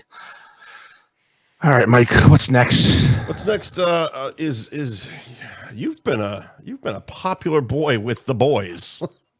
Andy Ferg is prime gay bait. And he decides to share this because he loves this show. This isn't new. It happened on the show in the comments tonight. Already. The boys, they love me. Them boys love you, Andy Ferg. I've got one in my DMs pretty frequently. Mm-hmm. And I haven't engaged in months because he scares me. I luckily was able to transfer him to you. You did. He legit scares me. I am frightened of waking up with his dick in my mouth someday. Like it'll happen. It'll happen. He'll fucking find you in Maine. Then you'll become James Caan in Misery. This has been happening. Yes, I know. Only way sexier. Just getting fucking hobbled and He's gonna knock both your fucking ankles out and then just mouth fuck you. Can you imagine just getting fucking hobbled and face raped? Seriously, I'll write a book. No. He knocked my teeth out too, so I can't even resist. Yeah, hobbled and face raped for the rest of my life. Yep. But he's been there for a while. Whatever. He seems harmless. He's just a little weird. Yeah. But tonight, earlier today, random message on Instagram, zero history with this person. It was in the very sober hour. It was like mid. Yes. It was like 2 p.m. It's like, what the fuck is going on here? And I get this message, and this has never happened. I've had the vagueness. I've had the conversation with a homo, and they're like, maybe feeling me out. No, this guy just writes. I mean, you've gone on vacation with the boys and gone to the bars. Oh yeah, no, I've been to the gay bars. Been and thrown out of cars. I am very intertwined with the gay community. Sure. It's my home. Yeah. But I'm not into it. I mean, as far as we know. But today I get this random message on Instagram. So awesome. You gay? Question mark. Now I'm like, this is one of two things: a very forward homosexual, very forward gay man, or someone has a problem, or I'm about to get made fun of. Yeah.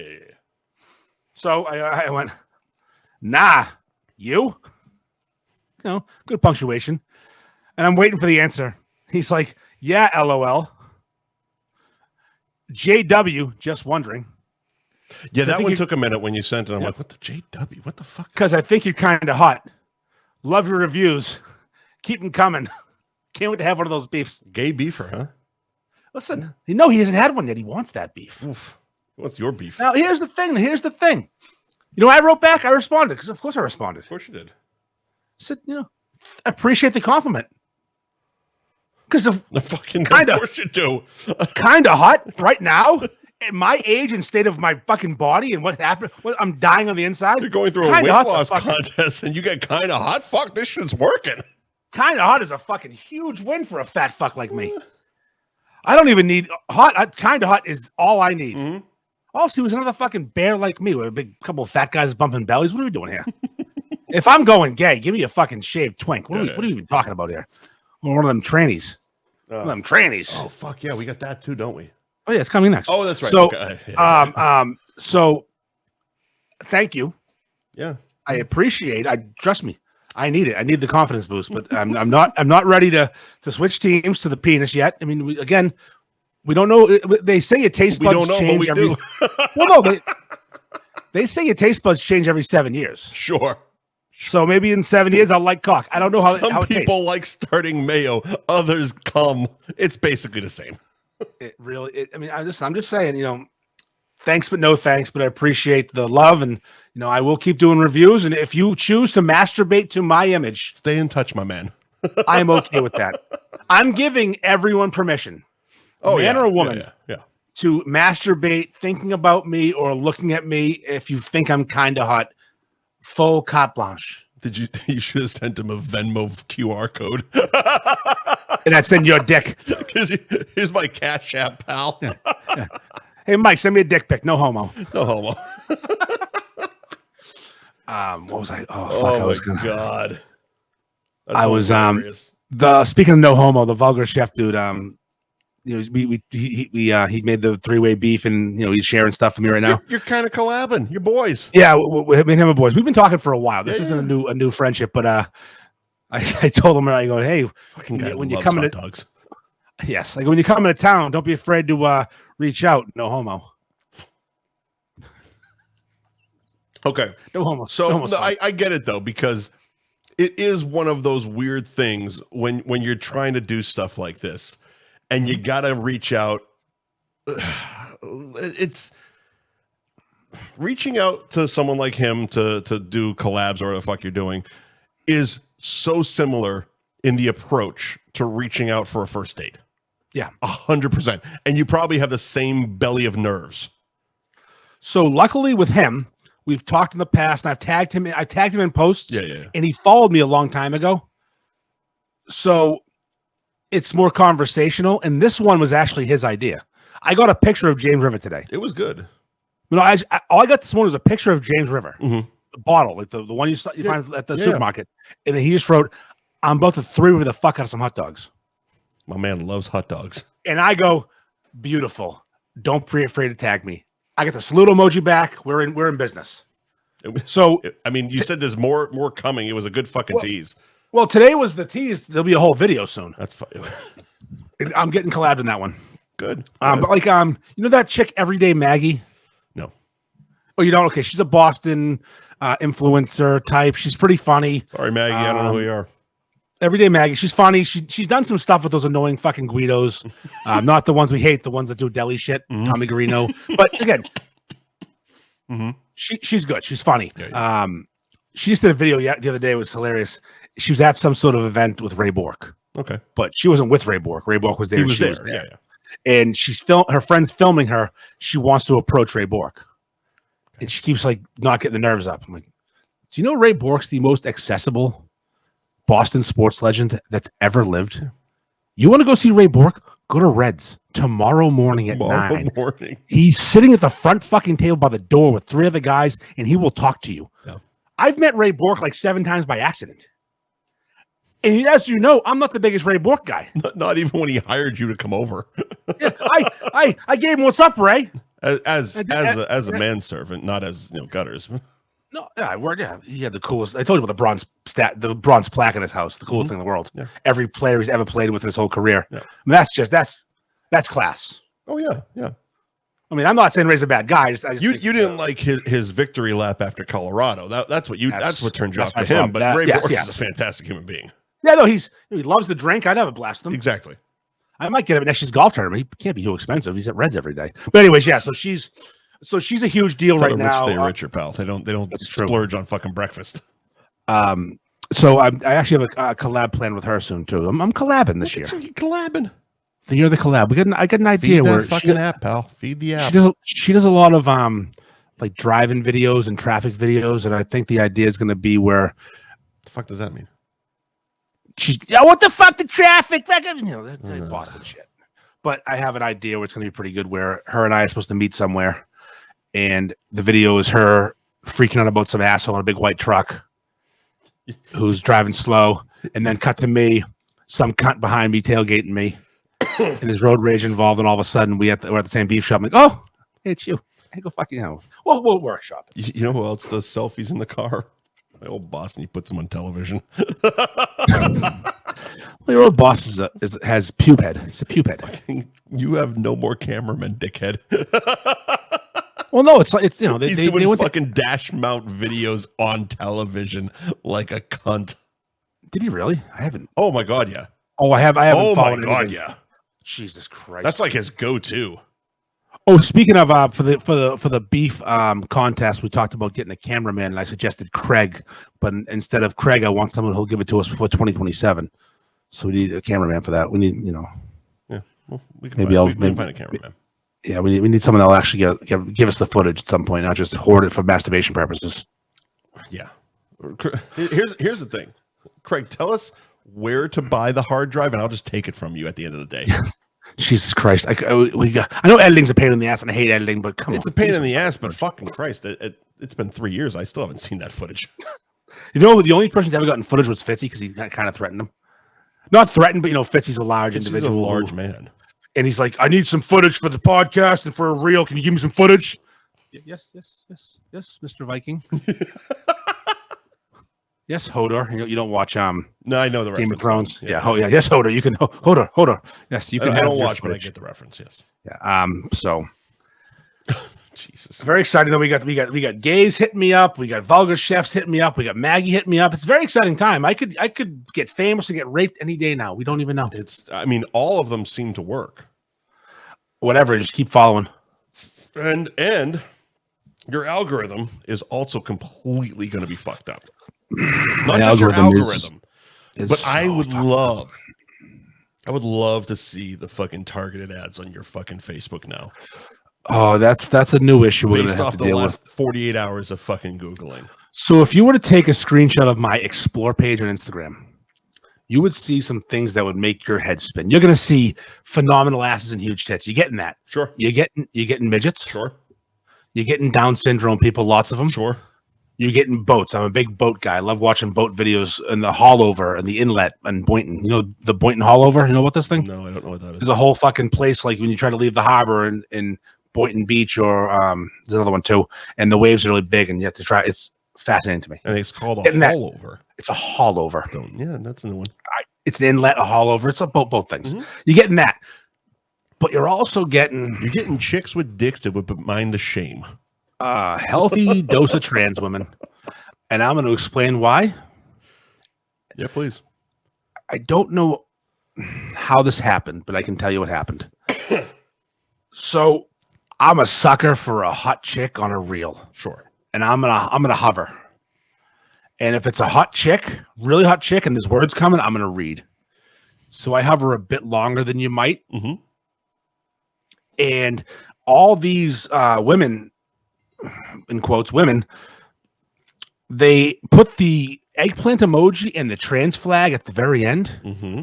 It's like it'd be a smoke show blonde. You're on a first date and she's shaking little titties and she's talking. No, talking, just music, and she goes, and then he finds out you get a big, and there's an eggplant emoji, and then he's like, I want to suck it. And I'm like, what the fuck? Another fucking trans video? Why do they do it? Can you just tell me early? Put the fucking flag emoji because I don't need this. Yeah. And then today I figured it out, Mike. Mm-hmm. Because there's two types of trans videos on Instagram. You've got legitimate men who wear makeup, have fake tits, and have a penis. A typical trans person. They're usually pretty easy to spot. One of them does a podcast with Jim Norton. Yes, she's actually tougher than most. She's doing pretty good. It's hard, but she's got the apple. Oh yeah. But she's still got a cock. He's also married to her. He's married to her. It's not a podcast pod. That's his wife. Yeah. No, but their podcast is fucking phenomenal. Their logo, what is it called? Sword fight, and the blue sword is smaller than the pink sword. Perfect. Fucking perfect. Brilliant. Love him. Oh, Jim Norton's a funny motherfucker. Love him. So today I'm like, all right, scrolling, smoke show blonde, nice perky tits, and a little sports bra, and it's really zoomed in on. No, this is a different video than you saw. Okay. But same girl, right? Same girl. I did a quick scroll, and I'm like, oh, it's all the same shit. Yep. So I'm like, now I'm mad because the flag came. Like, no, this is bullshit. I'm tired. Come on. I'm tired of jerking off to dudes. No, it's like just let me know early. I feel like I'm being like catfish, like the guy in the first date. Like you I are the Skeletor meme of size zip. I am. But I'm so sick of finding out 10 seconds later. Imagine going on a date. So today I'm looking, I'm like, oh, this is crap. This is absolute trash. Mm-hmm. Then I look, I got a close look. Zero evidence of an Adam's apple. Yeah. No scar. Mm-hmm. This is a fucking woman wearing a fucking cod piece, stuffing her fucking shorts, sure, putting a fucking cucumber down there. So now I'm investigating. So now you're jerking. Now I'm fully in because this is a broad. So I finished and went to Google. I go to Google. There's no nudes. Not one dick pic of this chick. Show me your Show me your dick. Does she have an OnlyFans? Yeah, but it's not one of them. You can see things. Okay. It's Bulge City, and the bulge don't make no sense. As I scroll everywhere, that bulge is not making. It's like hard but straight down. Before we continue on, this is the weirdest part about, I don't know, society, if you will. The comment section. Oh yeah, is insane. It's fucking insane. Like dudes just completely going at her. Like I would fuck you. Going at her in the comments, like publicly saying that shit. This isn't. We're not looking at her DMs. There's hundreds of comments on every video. I'm 5 of them from guys, because the caption was, all these guys looking at me until little did they know I have a secret cock was basically what it was. You should get something long and hard in my pants. All the comments like, it doesn't matter, you're so hot. I'm like, is this the world we're fucking living in where everyone's just fucking gay? Like, yeah, everyone's gay now. Suck that dick. But what the fuck is happening? This is just and not only that. Now you say the thing about the OnlyFans. That's why I asked. Yeah, people are paying. They're stupid. Paying to look at a fake bulge. She's not she's not trans. No, that's a girl. It's 100% a fake fucking bulge because, as you said, that shit changes fucking every diameter. It changes length. It changes width. Yep. And it's not like it's getting hard or soft or blah blah blah blah blah. No, it's all in the same position. It's always aiming straight down. She's misstuffing. She's not stuffing the correct amount each time. She needs a stunt cock. She needs a stunt cock that she just has on the mantle. It's like people come over. What's that? Oh, that's my cock I put in Instagram pictures. But it's the same shit every time. Consistency matters in this game. Or apparently it doesn't because she's got thousands of fucking followers and an OnlyFans that she's making hundreds of thousands. 300,000 people looking at a fake cock. Fucking insane. The world we live in now where women, biological women who are not trans are pretending to be trans to get male followers who ask to suck their dick. And this is the world we live in now. She's fine looking. She's not wildly attractive. She's pretty hot. She's completely passable. No, if you're scrolling, it's like, okay, keep moving. She's a 7 out of 10 blonde. I'm not a big fan of anything going on there. I'm not a big fan of blondes. We have different tastes and stuff like that. You like thick black girls named Finest. Also true. You want down to the 9-year-old blonde. But the fact that we have 9-year-old blondes faking to be trans to get views on Instagram is the most bizarre thing I think I can imagine in the world right now. It's bizarre, but it's also part of me is like, good on you. Make that money, fucking nice side hustle. Of course, make that fucking money. Make these fucking dummies pay you however much your fucking OnlyFans is, and fucking just to look at a sock in your pants.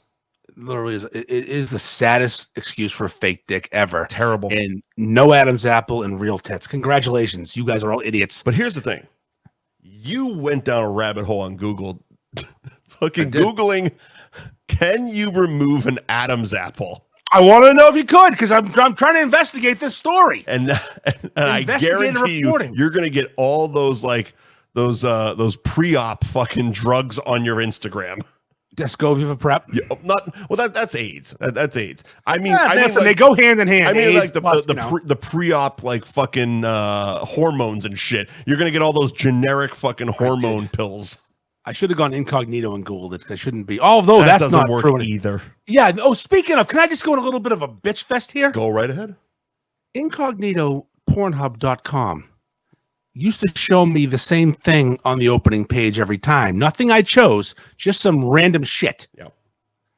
Now, it's showing me the things I've been searching for. Here's the thing. I have no fucking idea because apparently, as I mentioned, but I don't remember, I can't see Pornhub. Oh, that's right. Yeah, you can't.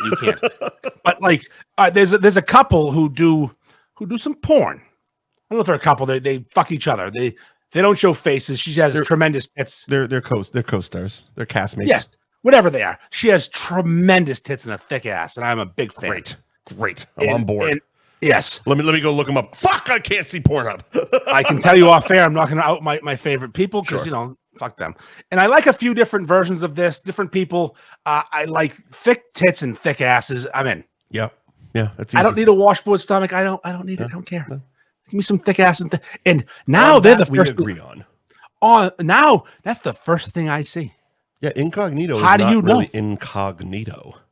That's in fucking bullshit. It's still feeding the Google algorithm. It just started like a week ago where it started like showing me. I'm like, wait, why would you know I like this? I can go incognito. It's hilarious. Incognito is keeping a history of your searches. It's like pretty soon they're gonna fucking post those over on the regular. If you went in on a regular fucking website, you wouldn't see those. So now you have a whole second. It's basically the difference between Chrome and Firefox. Incognito is just another fucking browser. It's crap. It's a browser. Anyways, my algorithm is full of chicks with dicks or not dicks, and I'm going to see trans porn the rest of my fucking life. Yeah. And Pornhub thinks I fucking knows what I like, and they're bothering me now. I can't even search because you know what happens? I open it up. There it is. Unzip. Done. I don't need to search. I'm never going to get out of this. They are streamlining it for you. I'm going to be stuck on this fetish the rest of my fucking life. It's 2025, pal. She can be whatever the fuck she wants, or he can be whatever the fuck she wants. Whatever they are, they can be whatever the fuck they want. I want to identify as a lesbian and only fucks lesbian couples. There you go. It's a good time. That's all I'm doing. This isn't a huge cock. It's a clit. Go fuck yourself. There you go. You got a fat clit, bitch. Suck my huge clit, bitch. That's right. That's right. This beard, I'm on hormones. I'm on all the fucking pills. I'm trying to get my dick go away. Don't worry. No symptoms. I'm going to hide all the AIDS. Yeah. AIDS? Never heard of her. AIDS, but I'm not homosexual. I ain't fucking monkeys. Don't say it. Fuck. Yeah, there it is. Oh, fuck. Okay. Let's get to the main topic here. The main topic at hand. Let's get to this. Your friend there. Sponsored by Jamie's Roast Beef. Oh yeah, I gotta take a piss. You do the read. Oh, okay. Fuck. Prep me for that shit, motherfucker. There. One more time. Hit it. Hit him again, Endo. Ah, shit. I'm all over the place now. See what happens? Sober Mike can't do technical shit. Anyways, we did Anthony's. Great. On to the Cabaret Lounge. God damn it, I do that all the time. On to the world famous Cabaret Lounge. Route 1 South in Peabody. You can GPS it to 96 Newbury Street in Peabody. They close 7 days a week at 1 a.m. Open till 1 in the morning, 7 days a week. Thursday through, is it Sunday or Saturday? Fuck. God damn it. Thing closed. Thursday through Saturday, they open at noon. Rest of the week for every day they close at 1. Social media at Cabaret Lounge Peabody. They are stepping up their game. I fucked up the technical shit as soon as you walked away. Hilarious. Sober Mike. What'd you do? I don't know. I bumped a couple of buttons. It was all right though. We're fine. We're still in the first read. Okay. The Cabaret Lounge. And we're on to their Instagram at Cabaret Lounge Peabody, where they have been stepping up their game very nicely, if I do say so myself. Oh, they've been killing it lately. They're posting more of the girls onto the page itself. They clearly have somebody doing the post because they got texts on the post, they got font, they got fucking things, the stories. They're killing it. Cabaret Lounge in Peabody, they're absolutely killing it. Oh, also they got hot girls on fucking stage, so don't worry about their Instagram. Just go to the fucking bar. Did you screenshot Finest Tia's story like I did? I didn't screenshot it, but we follow each other, so it's I'm always seeing her. It's I sent it to you. I had to obviously send it to you. She's absolutely fucking phenomenal, and I still don't know if it's Tyre to you. Well, you'll have to find out soon. We have to hammer out a date at some point in the near future. Mm-hmm. We got a Cabaret live show on deck. We will, and as much as I would love for her to be there, I don't want to just give all my money away that night, all of it. It's true. If we could have girls not there for certain reasons, it'd be good. All of my fucking money, she can have it. Speaking of fucking something nice and thick, Nick's salad dressing. Ooh, baby. Ooh, baby. That some bitch is good and thick. It's also good on your salad when it's tossed. NicksPlaceOnline.com is the website. You can find all the locations of Nick's Place beef and pizza shops, as well as their catering options. Go straight to NicksPlaceOnline.com. You can also order the dressing online. Don't hesitate. Just order a few bottles. Order one for your food. Order one for your wife's fucking cunt. And then order one for yourself to slide your fucking dick into the... This is what we got a text about this week. We did. This live read, how they really enjoyed. You did a bang up job. Apparently, I don't remember it, but well, yeah, you weren't coherent, but yeah, my friend Derek. Apparently, you did a bang up job. Almost crashed his car. That's great. That's a great praise. My friend Derek really enjoyed my read of Nick's Place last week, and yeah, when I discussed fucking the salad dressing bottle while you were probably shitting your pants in the bathroom, he really enjoyed it and almost crashed his car. To the bathroom. Derek's a great kid. Almost crashing your car due to laughter is one of the best things you can say to a show. He also said, I can't believe how well you're doing. I can't believe how well you're doing having fetal alcohol syndrome, which he said to me, which is... That was the same guy. Really mean insult. Hilarious. He's a prick, which is good. That's why I like him. You know, what's funny is me and that kid, he was my girlfriend high school's friend, and I was pretty positive he was gay. Yeah. He was her gay friend. And then it turned out he wasn't gay. And they'd hang out, and I was a jealous boy. So one night, the three of us went out to it's Fibbers now, but it was Crackers back then. Crackers to get nachos. Yep. And I did the ultimate hardo move, and I stood with my fingers on both biceps like Uncle Rico, and I tried to give him the old tough guy handshake. Yeah. But he also had a tough guy handshake, and we just stood there like fucking predator just squeezed his hands for a few seconds. Like, okay.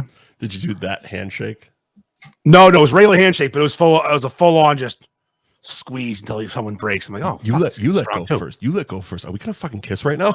Yeah, he's strong too. And it's funny is I wouldn't talk to that gash ever again in my life, but that kid's been my friend ever since then. Hilarious. He's just a nice, good kid. We used to work together at Sears Auto. Yeah, Derek. You were in Peabody or Saugus? Peabody. Okay. All right. Yeah.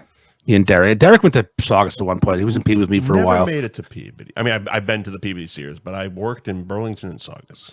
The Saugus store had a guy named John Sullivan at it when you were there. Big fat dude. You would recognize him if I could describe. Let me describe. Hold on. Okay. Big fat dude, long hair, big beard, tight rolled his pants. I don't remember the tight roll, but I remember he would stand with his legs wide apart, like akimbo. Yes. And have tight rolled jeans, so he'd be like chest tight to the keyboard. And him and I were the biggest rivals from store to store because I was like Peabody's big swinging dick, and John was their fucking version. Yeah. And then he walked in, and I go, "Oh, you're the guy I'm competing with? What the fuck?" Yeah. Then again, great friends. Competition in retail sales always hilarious. It's like it's just funny because it's two stores. You see names. Sport. I'm trying to pay my mortgage.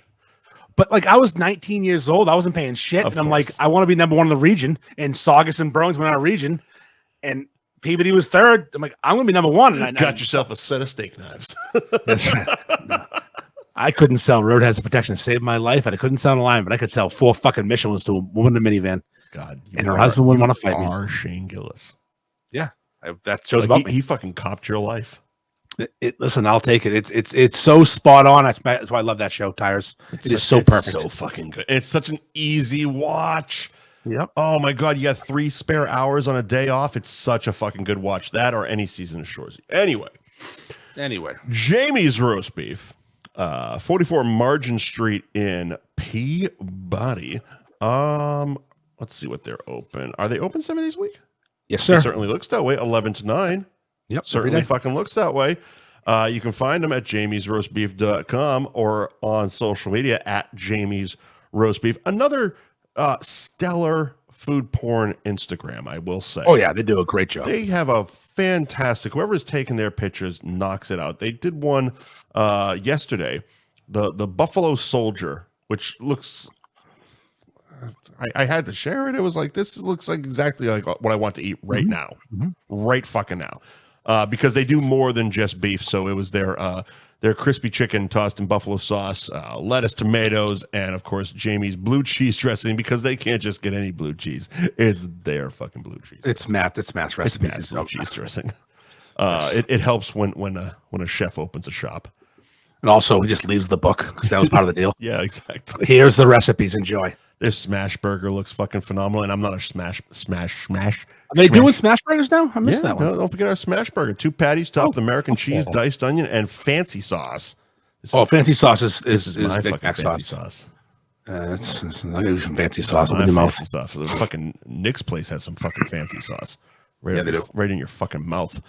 Right in your cunt hole. Yeah, and I'm not a smash burger guy at all. I like my burgers cooked. I don't like them fucking destroyed. But theirs looks really fucking good. You know what I mean by that, right?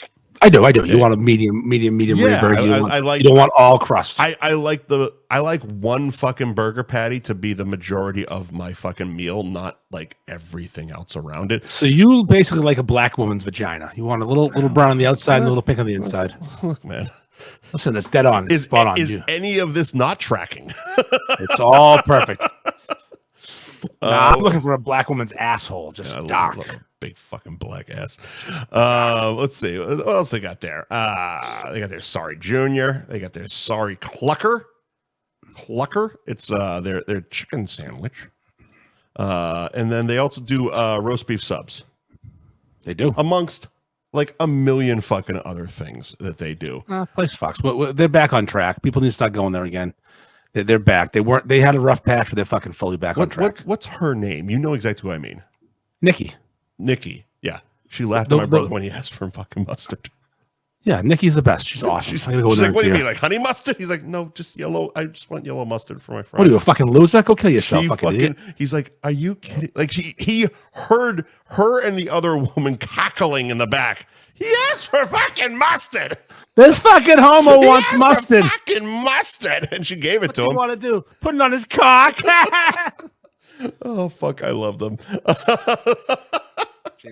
Nikki's the best. School Street Foods, 618 Salem Street in Linfield. Find them on the gram at School Street Foods. School Street Foods. Pasalito. Oh my God. Everything. Another one. Our sponsors are killing the gram. They are fucking killing the gram. We only have the best. Fucking Javier is just absolutely fucking killing it. Every time he comes out of that fucking kitchen door and knocks something over. When he rolled out of it the other day and fucking knocked the coffee machine over, I was pissing my pants. Fucking knock shit over. It's like, ah, fuck. Listen, he's a gem. He's a gift. There used to be a guy that broke doors. I like this guy better. Pasalito. He's opening doors. Yeah, School Street Foods in Linfield. Please go by there. You will not regret it. The food is fucking phenomenal. Absolutely fucking phenomenal. Best chicken sandwich I've ever had in my life. It was the Thanksgiving pastelito you gave me. Yeah. Oh my God. Their chicken sandwich I'm a Thanksgiving dinner guy, and holy fuck, that shit is bomb, man. I'm telling you, Mike, next time you're up, that chicken sandwich will change your fucking life. Got to do it. It is so. It's like my ass pretty soon when I start accepting these dick pics from the gays. Gaping. It's so pounded. Thank you. It's so pounded. It's just gonna be. It's pounded to fucking bejesus, bud. Mm. Yeah. And thank you to Bada Bing, Bada Boom. Oh, Bada Bing Pizza, Bada Boom Sports Lounge and Grill. They're located at 32 Hampshire Street in Methuen. Again, 7 days a week, 11 to 9 most days. Weekends, they're open, Saturday, Sunday, 11 to 10. Friday and Saturday, 11 to 10. Sundays, noon to 8. But Bada Bing Pizza, Bada Boom Sports Lounge, fucking fantastic menu. I can only go off what I've heard, what I've seen people post about. The wings and the pizza look fucking bomb. They look fucking phenomenal, and I can't wait to get up there. I just don't want to come up in the winter. That's all. I just don't want to come. It's so nice down here right now. It's like it's not nice here. It was a beautiful 72 degrees today with no fucking wind, no breeze, no nothing. It was like, this is what perfect weather is. Tomorrow it's going to be a high of 27 with a real feel of 6. My brother is bringing the family down. We're doing a family Griswold fucking Disney vacation over the weekend. And you had kids. You have a kid. You don't have any kids. No, he does. Well, yeah, he can go. He's bringing kids down. My mother's down here, and you are. Yeah, I'm the uncle. Okay, I'm an uncle. I got a fucking uncle shirt. We got shirts. We got fucking shirts, pal. Yeah, with the Disney font. Oh fuck yeah, we're doing the picture. We're doing the fucking picture. Oh my God, put the ears on and just. I'm going all in. But you can't go half in. But it's like the lowest fucking temperature is like mid 50s this weekend. Aww. And I'm like, and Mom's like, oh, we should bring like sweatshirts. I'm like, I mean, I'll bring my beef shirt, but fuck it. Jesus Christ, I hate you so much. I can't even work. It's so cold I can't even work right now. Yeah, what do you do during that? We'll get to banging 100 guys, but what do you do during this season? You just like semi-retire for a year? I go to the office, like the opposite of a school teacher? Yeah, I go to the office in the morning. I hope there's something to do. Today I did a few things. I met a customer, collected money, did a couple estimates, but no, I don't do much. I kill time. Fair enough. Tomorrow I'm probably not going to go in. All right. Because I did everything today, and it's like, you know what? Work on that app, pal. Probably going to go stay up late tonight. I'm going to probably do some beef reviews. I'm going to be an influencer for the winter. Probably, that's not bad, actually. I got a bad feeling about tonight's choices. the weight loss group's not going to be happy with you. Listen, it's my cheat day. Tuesday's my cheat day. Well, Tuesday is fuck. I cheated on Saturday too. Well, I cheated on Sunday, but I cheated with $20 fucking beers. Jesus Christ. I didn't eat a ton on Sunday, so I'm not calling that a cheat day. I had a lot of things, but not a lot of food. A lot of bites. Yeah, that was kind of the weekend. Minus the $19 Coors Lights. Fucking arenas are it's criminal. It's fucking criminal. Like there needs to be $19 is silly. Can we get President Trump to do something about the fucking expensive beers? I'd vote for that. I'd vote for that in a fucking heartbeat. That's $19 beer is fucking insane. If any presidential candidate did a fucking nationwide mandate saying light beer, fucking Coors Light, Bud Light, fuck off, can't be more than $5. I'm fucking voting for that guy. That is the greatest idea of all time. I'm voting for that guy in a It should be a price per ounce. Absurd. Can't exceed 20 ounce Coors Light, $19 at the fucking Panthers Arena. Now I say this is how we do it. I think we can agree that a 50 cents an ounce cap, which would put your beer at $9.50, which is a big beer. It's not perfect, but it's not $19 fucking dollars. It's not $19 fucking dollars. Was it 20 ounces or $10? $10 cap on any beer. No, it was 20. It was 20 ounces. Okay, 20 ounces. The Coors Light was 20 ounces for 19. The Funky Buddha were 16-ounce cans for 14. A can. That's just someone involved in that place that can't do math. It's Corky Thatcher running the fucking account department. Insane. No, that's stupid. That's dumb. That's fucking sane. And they made the Coors Light cups. They made them look metal, like they were take homes. Oh, cool. And literally, my aunt looks at it. She goes, "Oh, you got a commemorative cup?" I go, "No, it's fucking plastic, like every other goddamn cup. It's got a shiny surface. It's a Dixie cup. It fucking stinks. It's red Solo cup." I was so upset with the beer prices, but of course you're gonna get them. And the Bruins won, so great. Fucking. And maybe I sold a shirt for you. I don't know. Oh, thank you. There you go. Almost lost the microphone there. Fucking, I gotta address this at some point. Not today. You need a new fucking desk. That's what I think you need. You need a new setup. You need a new setup. It's a plastic fucking table, and it doesn't lock in like it's supposed to. I got some points at work. I might send you a desk. It doesn't cinch up, dude. I don't know. Yeah. Yeah, no, we're not cinching like we're supposed to. We need to cinch. Yeah, I got this new sexy arm here. I bought at Best Buy. It's fucking nice. My chair is sick. You stroke it. You stroke it nice. My chair is phenomenal. It's this table. It's a 10-foot plastic fucking folding table. You need a better. All my shit on there. You need a better fucking table for that. All right, let's do the fucking bitch that fucked all the dudes. All right, bang. Not your mom, just a different girl. Here's how it started. This was actually when I was hosting the Johnny Brown's Christmas party, and talking to some fucking drunk maniac woman. We might have followed each other on Instagram. I don't know. So I followed a trans woman in Ireland on Instagram. She told me about. She's like, did you see the girl on OnlyFans who banged 100 guys? I go, no. Tell me more. Yeah, let me know what's going on with this girl. Tell me more and about your moral compass. She sounds amazing. So she told me about her. Not only that she banged 100 guys on Instagram, 101 technically, but they also made a documentary about her. Sure and it was on YouTube. And I'm like, great. YouTube documentary's like 15 minutes. Fucking perfect. I send it to you. No context. We're going to do this. We're going to talk about this. In the last few weeks, it's been on the list, and we've talked about, do we do it? Do we do it? Do we do it? And finally, it's like, watch the fucking thing and let's just talk about it. I didn't realize until I sent it to you yesterday that it was 47 fucking minutes, and the documentary stinks. It stinks. No, it doesn't. I had more fun Googling her tonight pre-show and watching her get fucking jizzed in her face by a bunch of dudes. Well, yeah, that's obviously better. But can I just tell you a story real quick? Go ahead. So you tell me to watch a documentary. Yeah. And I have some time last night to watch this documentary. Now, you finish it while I'm watching it. I don't think I finished it. If I did, I don't remember it. So you're ahead of me though. You're like, oh, this is the worst piece of shit ever. Mm-hmm. They don't even show fucking. Yeah, Mike. It's YouTube. Well, no. It's See, not okay. YouTube. No, it's not you porn. It's fucking YouTube. Hang on a second.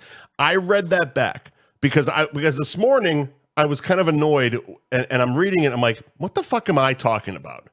Because last night was tequila night. So I went back and I read it, and then I rewatched it today sober. I know what I was talking about.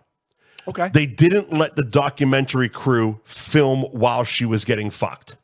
They kicked them out. Of course not. Yeah. They kicked them out. Yeah. Well, that's what I was talking about. Like this whole fucking the whole point of this documentary is she's fucking 100 guys. And the fucking documentary crew is standing outside a fucking Airbnb in London while she's getting railed by 100 dudes. And now I got to go fucking do some dark web searching to actually see her get fucked by 100 dudes as opposed to like some blurry images. But also, I had a big problem. And I could read it in my context of last night's text, and then watching it again tonight, knowing that I was annoyed sober as well. The excessive censoring of words and images in the documentary. It was nauseating. They fucking muted the word sex. They did, and also they blocked out anything that looked like a dick, any phallic symbol, any dildo. Condoms were black. There was a lot of condoms, but yeah, cum-filled condoms. Oh my god, it was so that I realized coming back around with the sober watch.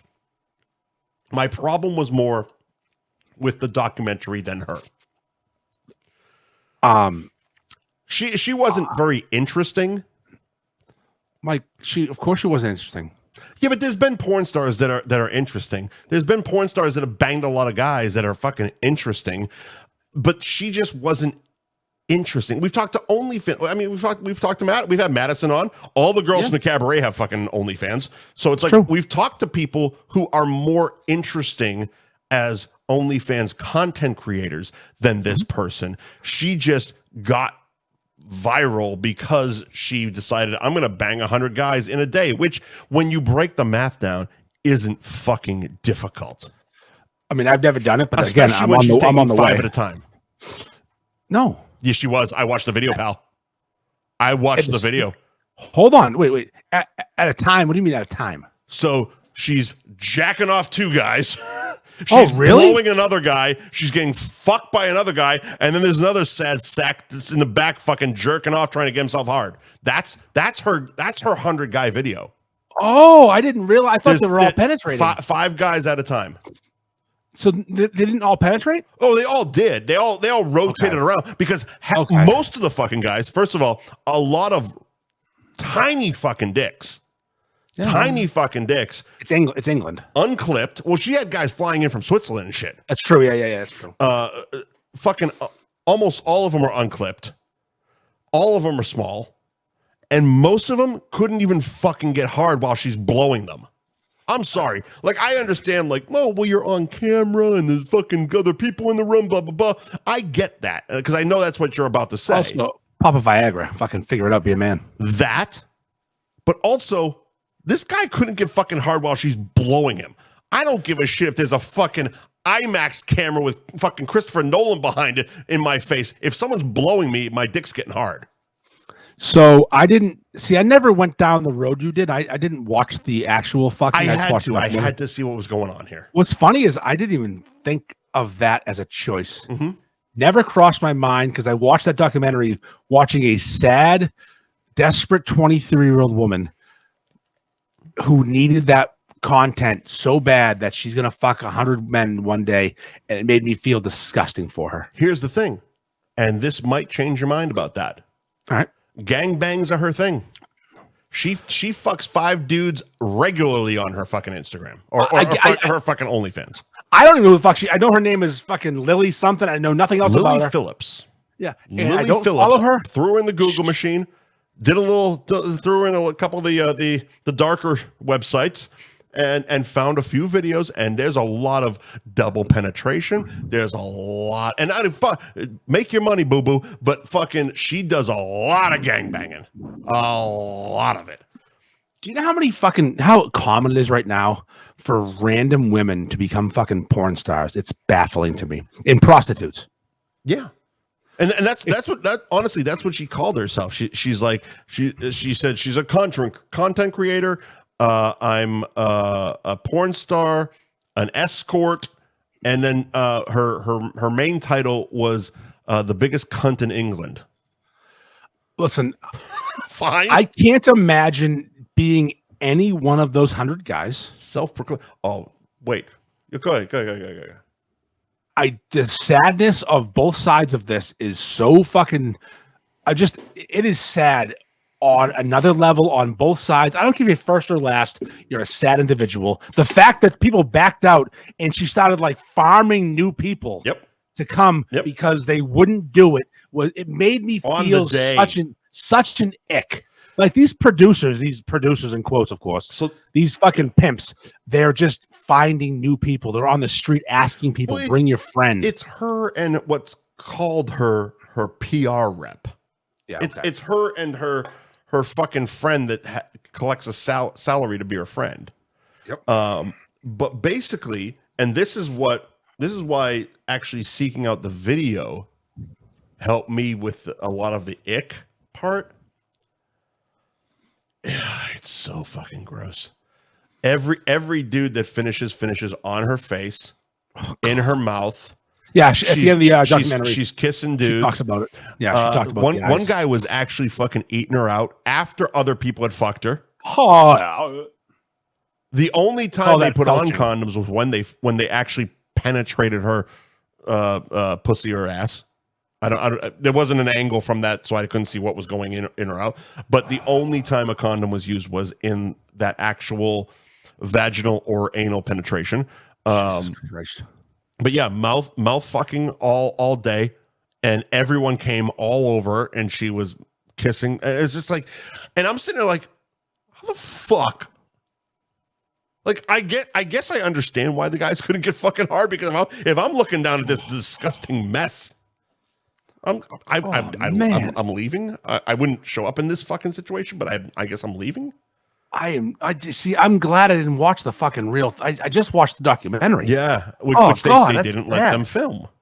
Oh, that's bad. That's bad news bears right when there. When the guy went down, because most of it, so the actual video is shot from the hip point of view of the men. So none of the men's upper torso and like basically from the tits up is not seen from the men. And she spends most of the time on all fours, whether she's, got two hands going and she's fucking sucking one dick and she's got another guy behind her. But when the guy fucking dropped down while she's in all fours and starts going to town on her, I'm like, why are we, first of all, why are we doing this? And second of all, why the fuck are you doing that after that guy fucking jazzed on her? That is otherworldly gross, and I hate our people. Oh my God. Men. I hate men now. That's really, come on. Horrible. Showing up, going down. Oh, come on, man. Don't go down. Don't go down. Don't go down. You don't go down. Be like a black guy. You don't go down. Yep. So after watching that, I went down the rabbit hole. I went down the Lily Phillips rabbit hole to find out what's going on here. What's with all this shit? What you doing, girl? It led, well, not just her, but more just the whole the gangbang fetish, for lack of a better term. And I found a couple articles. I read a couple, and by the time you chimed in, I was on like the third or fourth article.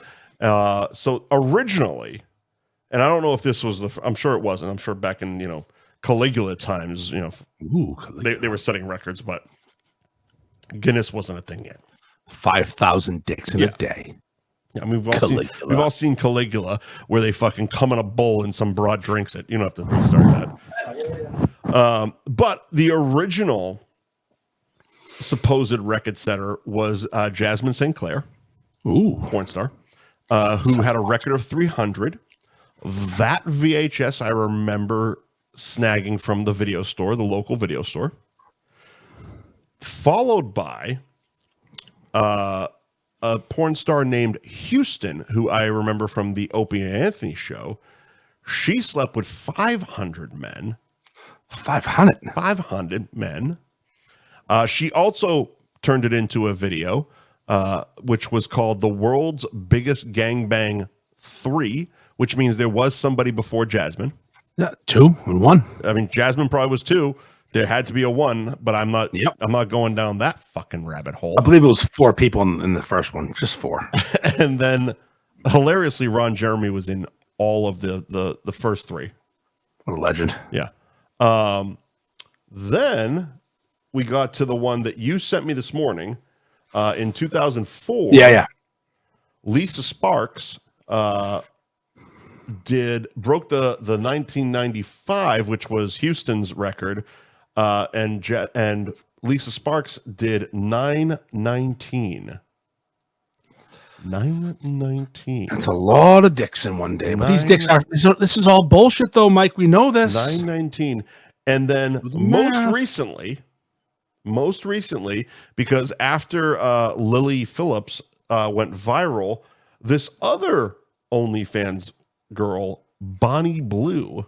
Ooh, because she needed the money. Because she needed the money. Bonnie Blue, allegedly, now I don't believe the video has been released yet. I wasn't able to find it. But Bonnie Blue fucked 1,057 men in 12 hours. How many? 1,057 men in 12 hours, which the article broke down. But you did a little bit better math than them. They basically said, look, was it 720 minutes? That's 720. That's under a minute per guy. But you actually broke it down to exactly how much it was. That's about 45 seconds a guy. 45 seconds per fucking guy. Yeah. See, that's not sex. That's bullshit. That's crap. That's just brief penetration and move on. It's like my first sexual encounter of my life. I don't count it because I put it in, I pulled it out. That is not sex. I don't count it either. If you're like pump, it counts. Pump, it counts. Pump. It doesn't. Here's the thing: make it 24 hours. Double it. At least my girl fucking Lily did. Lily Phillips? Lily did fucking. That's what I said. Did 5 minutes per person. Well, yeah, but there was also 5 dudes in the room. Still 5 minutes. 5 minutes per person, and there was a lot. Like watching the video, there was a decent amount of pumping. There was no. Here's the thing with hers, and I would like to see this. Was it Bonnie Blue or what the fuck I just said her name was? Yeah. With Lily's, it didn't feel rushed. I can say that. None of the guys felt rushed. Jesus, some of them took forever just to get fucking hard. And she was really sucking. I'm gonna watch this tonight. It makes me so mad. Jerking, fucking grabbing on these little pin dicks. And not even for masturbation purposes. I'm watching this for research. It's not sexy, Jack. It's not sexy the way it should be. It's not good. It's my big dick, and I want to fuck. It's not fucking good. State of California, Jack. What state I'm in? State of California. Maybe the greatest line in movie history. I can't film in the state you're in. State I'm in. Dirk Diggler, fantastic. State of California, Jack. It's my big dick. I'm ready to fuck that. Who the fuck am I fucking now? What a fucking legend that. All right, listen. And I'm gonna. This girl's gross. This girl's gross. She's sad. It's embarrassing. I don't like the fact that every hot girl is now a fucking porn star. There's a girl that is very rich. She goes by the name of Jelly Bean on the grams. Okay. Yeah. All right, go on. She pops up my algorithm sometimes. She drives a McLaren and she makes sexy. I actually used her image for a video recently when it was 2 girls drooling at a gas station. And then Dan Bob popped up. Yeah, I don't remember it. Okay. What's the matter? So today, as I'm scrolling, she popped up, and she's a very tiny young lady. She's like in her mid-20s, but she looks young. Okay. Like, does this girl do porn too? Yep. Of course she does. Every fucking girl. Every person does porn. Yeah. She's just a Google image search, and it's just her with a dick in her mouth. I'm like, what are we doing? Yeah. Every fucking girl on the internet just does porn. Yeah, pretty much. Either you do porn or you don't. It's mostly doing porn now. Either you do porn or you're just a broke bitch. That's so fucking sad, man. Because she's at Lily Phillips making fucking bank. Her first month on OnlyFans, I think, what they say, 40,000? The fuck is paying? Who's paying for this shit? 40. What kind of loser are you? How do you not know how Google works? So I'll give you an example. I'm part of a Guinness page. Like the on beer? Facebook. Yes, Okay. it's a Guinness community page. It's mostly just fat fucks drinking Guinness. Sure. It's fine. I joined it to learn about the best place to get a Guinness in Ireland. Sure. But I'm still in it. And they oftentimes show cleavage with the Guinness. It's like their thing. It's like the And Bugs page or the Dixon page. Yes. I saw a great rack today. Ooh, okay. Click on the profile. Clearly an OnlyFans chick. Yeah. I Google her. And she's naked so fast. Oh, yeah. So I go to the comments and go, hey, guys, stop worrying about it. Stop salivating. Just Google a fucking They name. all dive into the comments like, hey, baby, you look so... It's like, calm down. Jesus Go to Christ. fucking Google. Is this your first day on the internet? Just Google her, man. You'll see those tits. And they were great tits, but no, not worth a follow or a fucking bang or a dollar. It's never worth a follow. A follow. Fuck you. All right. Word of the week. What do you got? So apparently we didn't do it last week. No, we didn't. You wanted to. It was hilarious. Fluff How Buddy. about word of the week? Fluff Buddy. Mike. Fluff Buddy is the word of the week. It's undefined, It doesn't have a definition. but it's a great set of words. And you started this. Yeah. Fluff Buddy. Where did it originate from? The Westminster Dog Show. Which you were watching. Yeah, I love the dog show. I enjoy that. And a fluff buddy is what you call your dog who's a fluffy dog, like a poodle or a Maltese that's fluffy. It's your fluff buddy. Mm-hmm. And I said, no, it's not. No, we can give it a better nickname we can give it a better definition than fucking your dog. So a fluff buddy, in my opinion, this is my definition. Go ahead. Is you're a homosexual man who's gonna fuck a woman. Okay. And you got a friend who will give you the grip, the grope. He'll chub you up to get you ready to bang that fat chick. And that right there is your fluff buddy. That's what I'm calling a fluff buddy. Your gay friend who will get you hard to fuck a straight woman. Because you're in the closet. That's your fluff buddy. I was gonna say, is it because you're gay or she's ugly? Both. Actually, both. Both. Okay. I mean, a fluff buddy could be a female who is getting you primed to fuck a fat chick or a gross chick. So your fluff buddy is, circling back to what we just talked about with porn. It's a fluffer. Yeah, it's a fluff It's your buddy. fluffer. It's the one who gets you ready to perform. I one time watched a woman rape a man. All right. I witnessed the whole. It was a phenomenal thing to watch. I enjoyed it Were thoroughly. you watching I pulled a a Michael chair. Douglas movie from the 90s, or did you actually watch the rape happen and didn't do anything? In person. Wow. She was a fat chick. Andy Ferg goes to the bathroom when he's about to have a fight, and also watched a rape happen and didn't do anything. But it was a woman raping a man, so it's different. So she was her own fluff buddy. That's why I said Michael Douglas movies. We've all seen Disclosure. Yes. Great big fat chick. And Demi Moore is so hot in that. Found a man passed out in a bed. I watched her pull his pants down. I watched her suck his dick. Till it was hard. I watched her jump on his dick and fuck him. Then, obviously, the man can't participate. He got soft again. I watched her get off his dick, suck his dick again, until he got hard, and fuck him. This happened 3 or 4 times. Now, she was her own personal fluff buddy. He never woke up. He's dead to this day. He's dead. She killed him. This is the real. This is this week's real.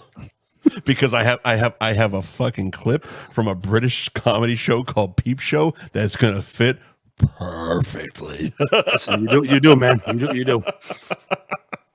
But no, you're 100% right, and this is gonna be F Buddy's introduction into Urban Dictionary. Yeah, we gotta put an entry up. Fluff buddy. Fucking fluff buddy. Yeah, it's your buddy who gets you ready to go if you're gay and fucking a woman, or if you're not gay and you have to fuck an ugly woman.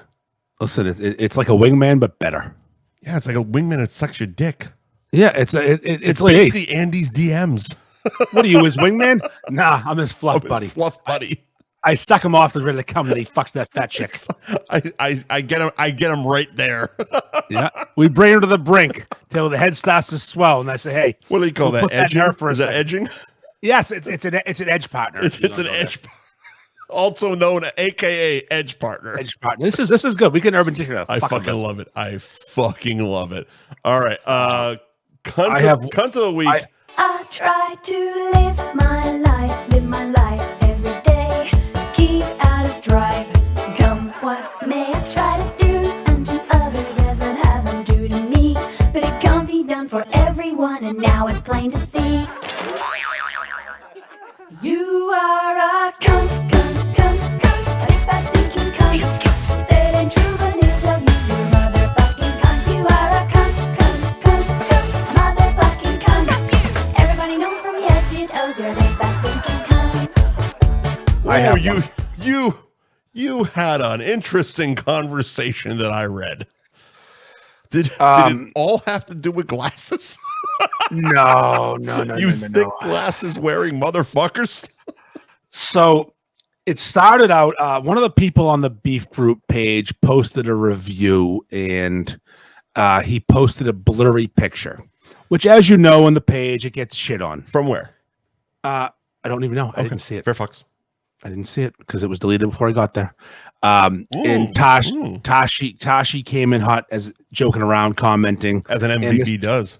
Yes, she does, and she's good at her job. And she didn't, no personal stuff, just like nice fucking picture, you fucking clown. Yeah. And he's been known to play the guitar in reviews. Really? I don't know this guy. It's bad. It's really he sings. It's really this. Can you imagine? Like, is there a worse place besides like a campfire to bust out a guitar than a fucking review for a probably a bad place? But yes, keep going. So now all of a sudden, I gave my wife a cherry that had no stone. So that was a frat, but fuck it, you got the joke. Yes, I got it. She does the Tashi thing where she starts hitting. Yeah. And he denies him. Yes. The review magically disappears. Mm-hmm. He starts commenting somewhere else. I mean, I'm not involved. Sure. And she's peppering him more, just peppering. Where somewhere else, meaning in the a different post in the group. In the Beef Group. Yes. Okay. Where she's like, you deleted your review, you're deleting comments, you're a pussy. Like, she's just being herself, being funny. And he's vehemently denying that he did anything, like to delete anything. Now, I have this ability to see. Now my ears are perked up. I see all these comments. I'm like, oh, what's going on? I see that there's been no action taken on him in the group. Right. We didn't delete anything. Facebook didn't delete anything. He deleted his own review because he was getting bodied. Dirty deletes. So I come in, I go, hey, dummy. Hey, dummy was the opening. I love that. Because dummy and stupid is so good. Hey, dummy, you got to stop lying because we didn't delete shit. And you're actually making me look bad. I think I deleted your post when I wouldn't do that because you didn't do anything wrong. You said blurry picture. We wouldn't delete a blurry picture. Oh, you don't know shit, coming at me crooked. And we bicker back and forth quite a bit that day. And now I've decided, I'm going to keep peppering this idiot with fucking insults until he quits the group. These are in comments or in DMs? In comments. Oh, all comments. Lovely. All comments. Public. Yep. It goes on for about a day, almost day and a half. Next morning it spills over, and I keep just going, okay, liar. He's calling me fat. I'm like, yeah, I am fat. You're a fucking liar. Jesus, have you watched this show? We agree on that? Huh? Have you watched this show? Yeah, I am heavy. You're a liar. I'm heavy. Cool. And now he's getting to the point. It's like almost threatening me. It's like vague threats. I'm like, okay, this kid's a fucking loser. I go, you're a loser. You're a loser. And I'm going hard. Move on. Now it's like Sunday morning. It kind of dies down. No big deal. It's just a typical back and forth North Shore Beefs thing. Yeah. Monday evening, I commented on a Danny Gillis post about Jim Harbaugh's glasses. And I said, what's funny is my glasses are thicker than his because my glasses are thicker than his. I'm blind as a fucking bat. Right. I spell glasses GLSSES. SSSES. Three my fat thumb smashes this S instead of the A, and it doesn't autocorrect. It happens. During our previous conversation, he spelled the word lose, but he spelled it loose. Yeah, and you called him. That's not an autocorrect. That's fucking stupidity. You're retarded. You called him on it. Yes, of course. That's my favorite one to call someone on. So he goes, oh, I thought I didn't spell things wrong. I'm like, that's not a misspelling, actually. Andy Ferg, grammar slam, bitch. I go, that's not a misspelling, dummy. That's actually an autocorrect, you fucking liar. Because I doubled down on when you were a liar. I hate liars. I hate them. And then we go back and forth, back to the square one. We're just going to argue. And then he comes out of nowhere and says, I wouldn't be where I am today if I didn't ride my dad's coattails. To me. He was saying it about you? About me. I am a coattail riding spoiled bitch cunt that would have nothing without my dad.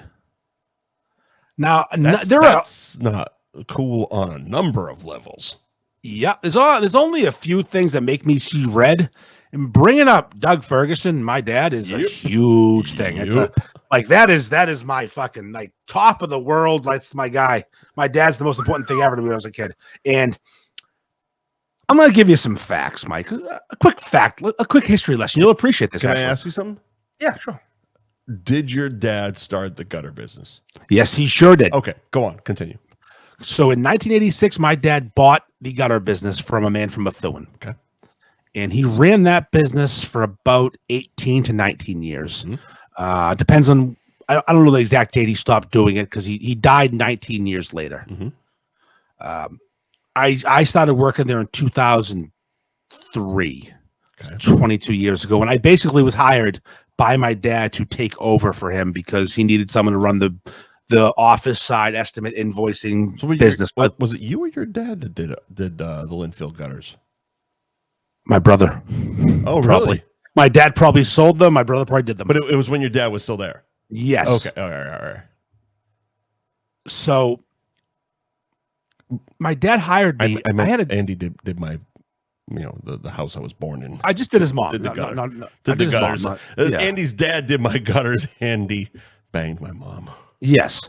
So here's what's funny though. So in 2002, when I was my dad, I was working somewhere else. I was working at the car dealership making ridiculous money. Mm-hmm. I was in line to make six figures that year as a fucking 22-year-old loser. Were you selling or doing service? I was selling service. Retail service. I was making so much money. It was silly. Upselling twat. Yep. And I was a Saab dealership. I was making bank because those things broke all the time. Oil change. Here's a $2,000 estimate. Fuck off. That was me. I hate you. And these idiots bought it every time because I'm really good at my job. I hated you. I left with no notice that job because my dad said I need you because the doctor told my dad he can't do the stress anymore of the business. Well, there you go. I was on pace to make just over $100,000 a year. I went to work for my dad making $15 an hour. My dad wasn't cheap. That's the going rate for a fucking it's different. Dipshit fucking gutter installer. And I just remember going, I just took a pay cut like I can't even describe. Yeah, I'm making $2,000 a week. It's your dad. From $2,000 a week to $600 a week. So when you say something like that, where I'm riding the coattails, and of course my dad, and then riding. Like, I didn't put the two and two together. You're riding the fucking coattails, really? And then, here's the thing too. My dad passed away very soon after that. 2005, I was 25 years old, lost my dad, and for 20 years, I've been working on a fucking ladder every fucking day. Did you do this Hump's fucking gutters? No. Or did your dad? I don't know how I think he's. How the fuck does he know that? He doesn't know. He's got misinformation. He's deducing it because he's fucking stupid. He's been talking to your brother. No, coming at me about can you imagine? First of all, mentioning my father's fucked. Mm-hmm, the fact he died 20 years ago. You know what I inherited from my dad? Ford F-350 with an oil leak and $10,000. There you go. Not even a business. We bought the business from my mom. And a pair of coattails. Come on. Yeah. She inherited the business. We bought it from her fair and square. Right. It paid my mom a lot of money. We paid my mom. It's such an annoying topic. It's a cunty thing to do. And the fact that you bring that, it's so dumb. And then to double down and keep talking about he's rich and he's got 7 streams. You're just a fucking loser and a cunt and a liar. Why are you on the internet giving a shit what people think about you? Because I'm a Not reactor. You. Him. Oh, him? If he's so fucking great and he's making so much fucking money, he's fucking. What do you say? He was just fucking loaded. I'm fucking making. He's so rich. So why the fuck do you give a shit? What do you give a shit about the guy on the ladder gives a fuck if your fucking beef looks like shit? Then he threatened me. Stop being a little. He threatened me. He goes, maybe I'll see you out someday. I said, and maybe you will, and you'll do fucking nothing because you people don't do anything. Maybe I'll see you out sometime. There's a long list of losers who won't do a fucking thing because you have nothing to live for and nothing to fight for. You're just a fucking sad, embarrassing sack of shit. Yeah. You're not going to do anything. You're not going to punch my teeth in, Mr. Tough Guy, because you're not. No one has yet. Please come find me. I'm everywhere. You'll see up in the comments by Tashi. He's not tough.